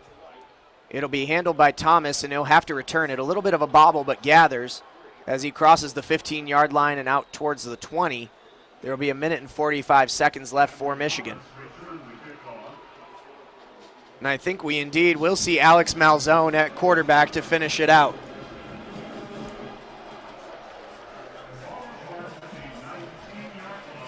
Maddie, our journalist in the booth, went to the sister high school, Marion. Little action for the Brother Rice man, Malzone. Malzone and Grant Perry went to the same school and were a very effective battery back in the day. 7 of Michigan is now wearing number 72. Interesting note. Steven Spinellis has switched over from 7 to 72. Malzone will have him lined up in the eye with a lone receiver to the right. He drops back, gives the handoff, brought down in the backfield. nothing doing there for Michigan. And it was Omori Samuels on the carry. Again, another one of those deep, young running backs for Michigan, getting the opportunity for the carry, but brought down for a loss of 1. As the clock will continue to tick down, 1 minute and 20 seconds or so remaining here in the game. Minnesota not concerned with getting the ball back. They have 3 timeouts. They will not use any. This game is effectively over. Single back set. As Malzone drops, gives the handoff to Samuels again. And he is again met at the line, but he gets about a yard back, maybe 2, out to the 20. As we are now under a minute. Stop was made by Jacob Huff for Minnesota. 3rd down and 9. This should be the last play of the game, as Michigan will advance to 7-2 on the season and 4-2 in Big Ten play. Minnesota will fall to 4-5 with a 1-5 conference record. It'll be an offset I formation for the last play, as they hand it off to Samuels, and he's again met for no gain, and that'll do it as we tick inside 10 seconds. The teams will shake hands. It got a little chippy at times, the ejections for Donnell Green and Josh Metellus, but good to see that these two teams will shake hands after the game. Michigan moving on to Maryland next weekend. Meanwhile, Minnesota will go back at home and face Nebraska. Michigan again hoists the little brown jug as it stays at home here in Ann Arbor. Your final score here at the Big House: Michigan 33, Minnesota 10. Grace, your final thoughts on the game? It was really good to see Brandon Peters get in there, maybe a little bit more solid, take his first couple big hits against Minnesota going into these next huge games. It was a big win for Michigan to kind of get back in there, especially with the Big Ten being really cracked wide open today. It's huge that they're getting their offense into gear going into the remainder of the season with 2 big games still coming up with Wisconsin and Ohio State, and then, of course, they're going to Maryland next week. Chase Winovich carried the jug over to the student section where it's held by him and Kekoa Crawford. Again, Michigan will not have another home game until the final game of the season against Ohio State here at the Big House. They go to Maryland next weekend and then to Wisconsin in 2 weeks' time. We'll have both of those calls for you on WCBN Sports. Austin Falco and I will be in College Park next weekend for that one. Grace, how'd you enjoy your first game action? You know, I definitely had my slip-ups, but you made it through the whole thing. I made it through the whole thing. I thought I was going to only do a half, but, you know, Will Yang, shout out to you. I was able to get all the way through it. JP, you've been an awesome mentor, and I hope to be back and to continue this and maybe get Maddie up here doing some stuff, our journalist, one of the other. Maddie, you want to call? You want to call? Yeah. Yeah, at some point. All right. Just a couple final stat lines here for you on the game. Karan Higden, the leading rusher, 16 carries, 200 yards, and 2 touchdowns. Chris Evans close behind, 13 carries for 191 yards and 2 touchdowns. Brandon Peters just 8 of 13, 56 yards and a TD. It was all on the ground for Michigan. Meanwhile, Minnesota could not get anything going. Their leading rusher, Rodney Smith, 18 carries for 38 yards and a TD. And again, the player of the game, absolutely Khaleke Hudson.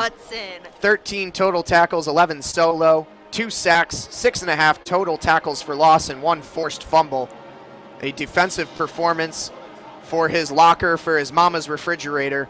And that will do it for us here at the Big House. Again, I want to give a thanks to our in-studio engineer, Max Cohen. I want to give a thanks to Grace and Maddie as well up here in the booth. For all of us at WCBN Sports, we want to leave you with a good night and a go blue. Your final score from the Big House: Michigan 33, Minnesota 10. Max will give it to you for the last 20 minutes of DJ Chill Will in the prop shop, leading you into midnight. You've been listening to Michigan football coverage on 88.3 WCBN FM Ann Arbor. Good night and go blue.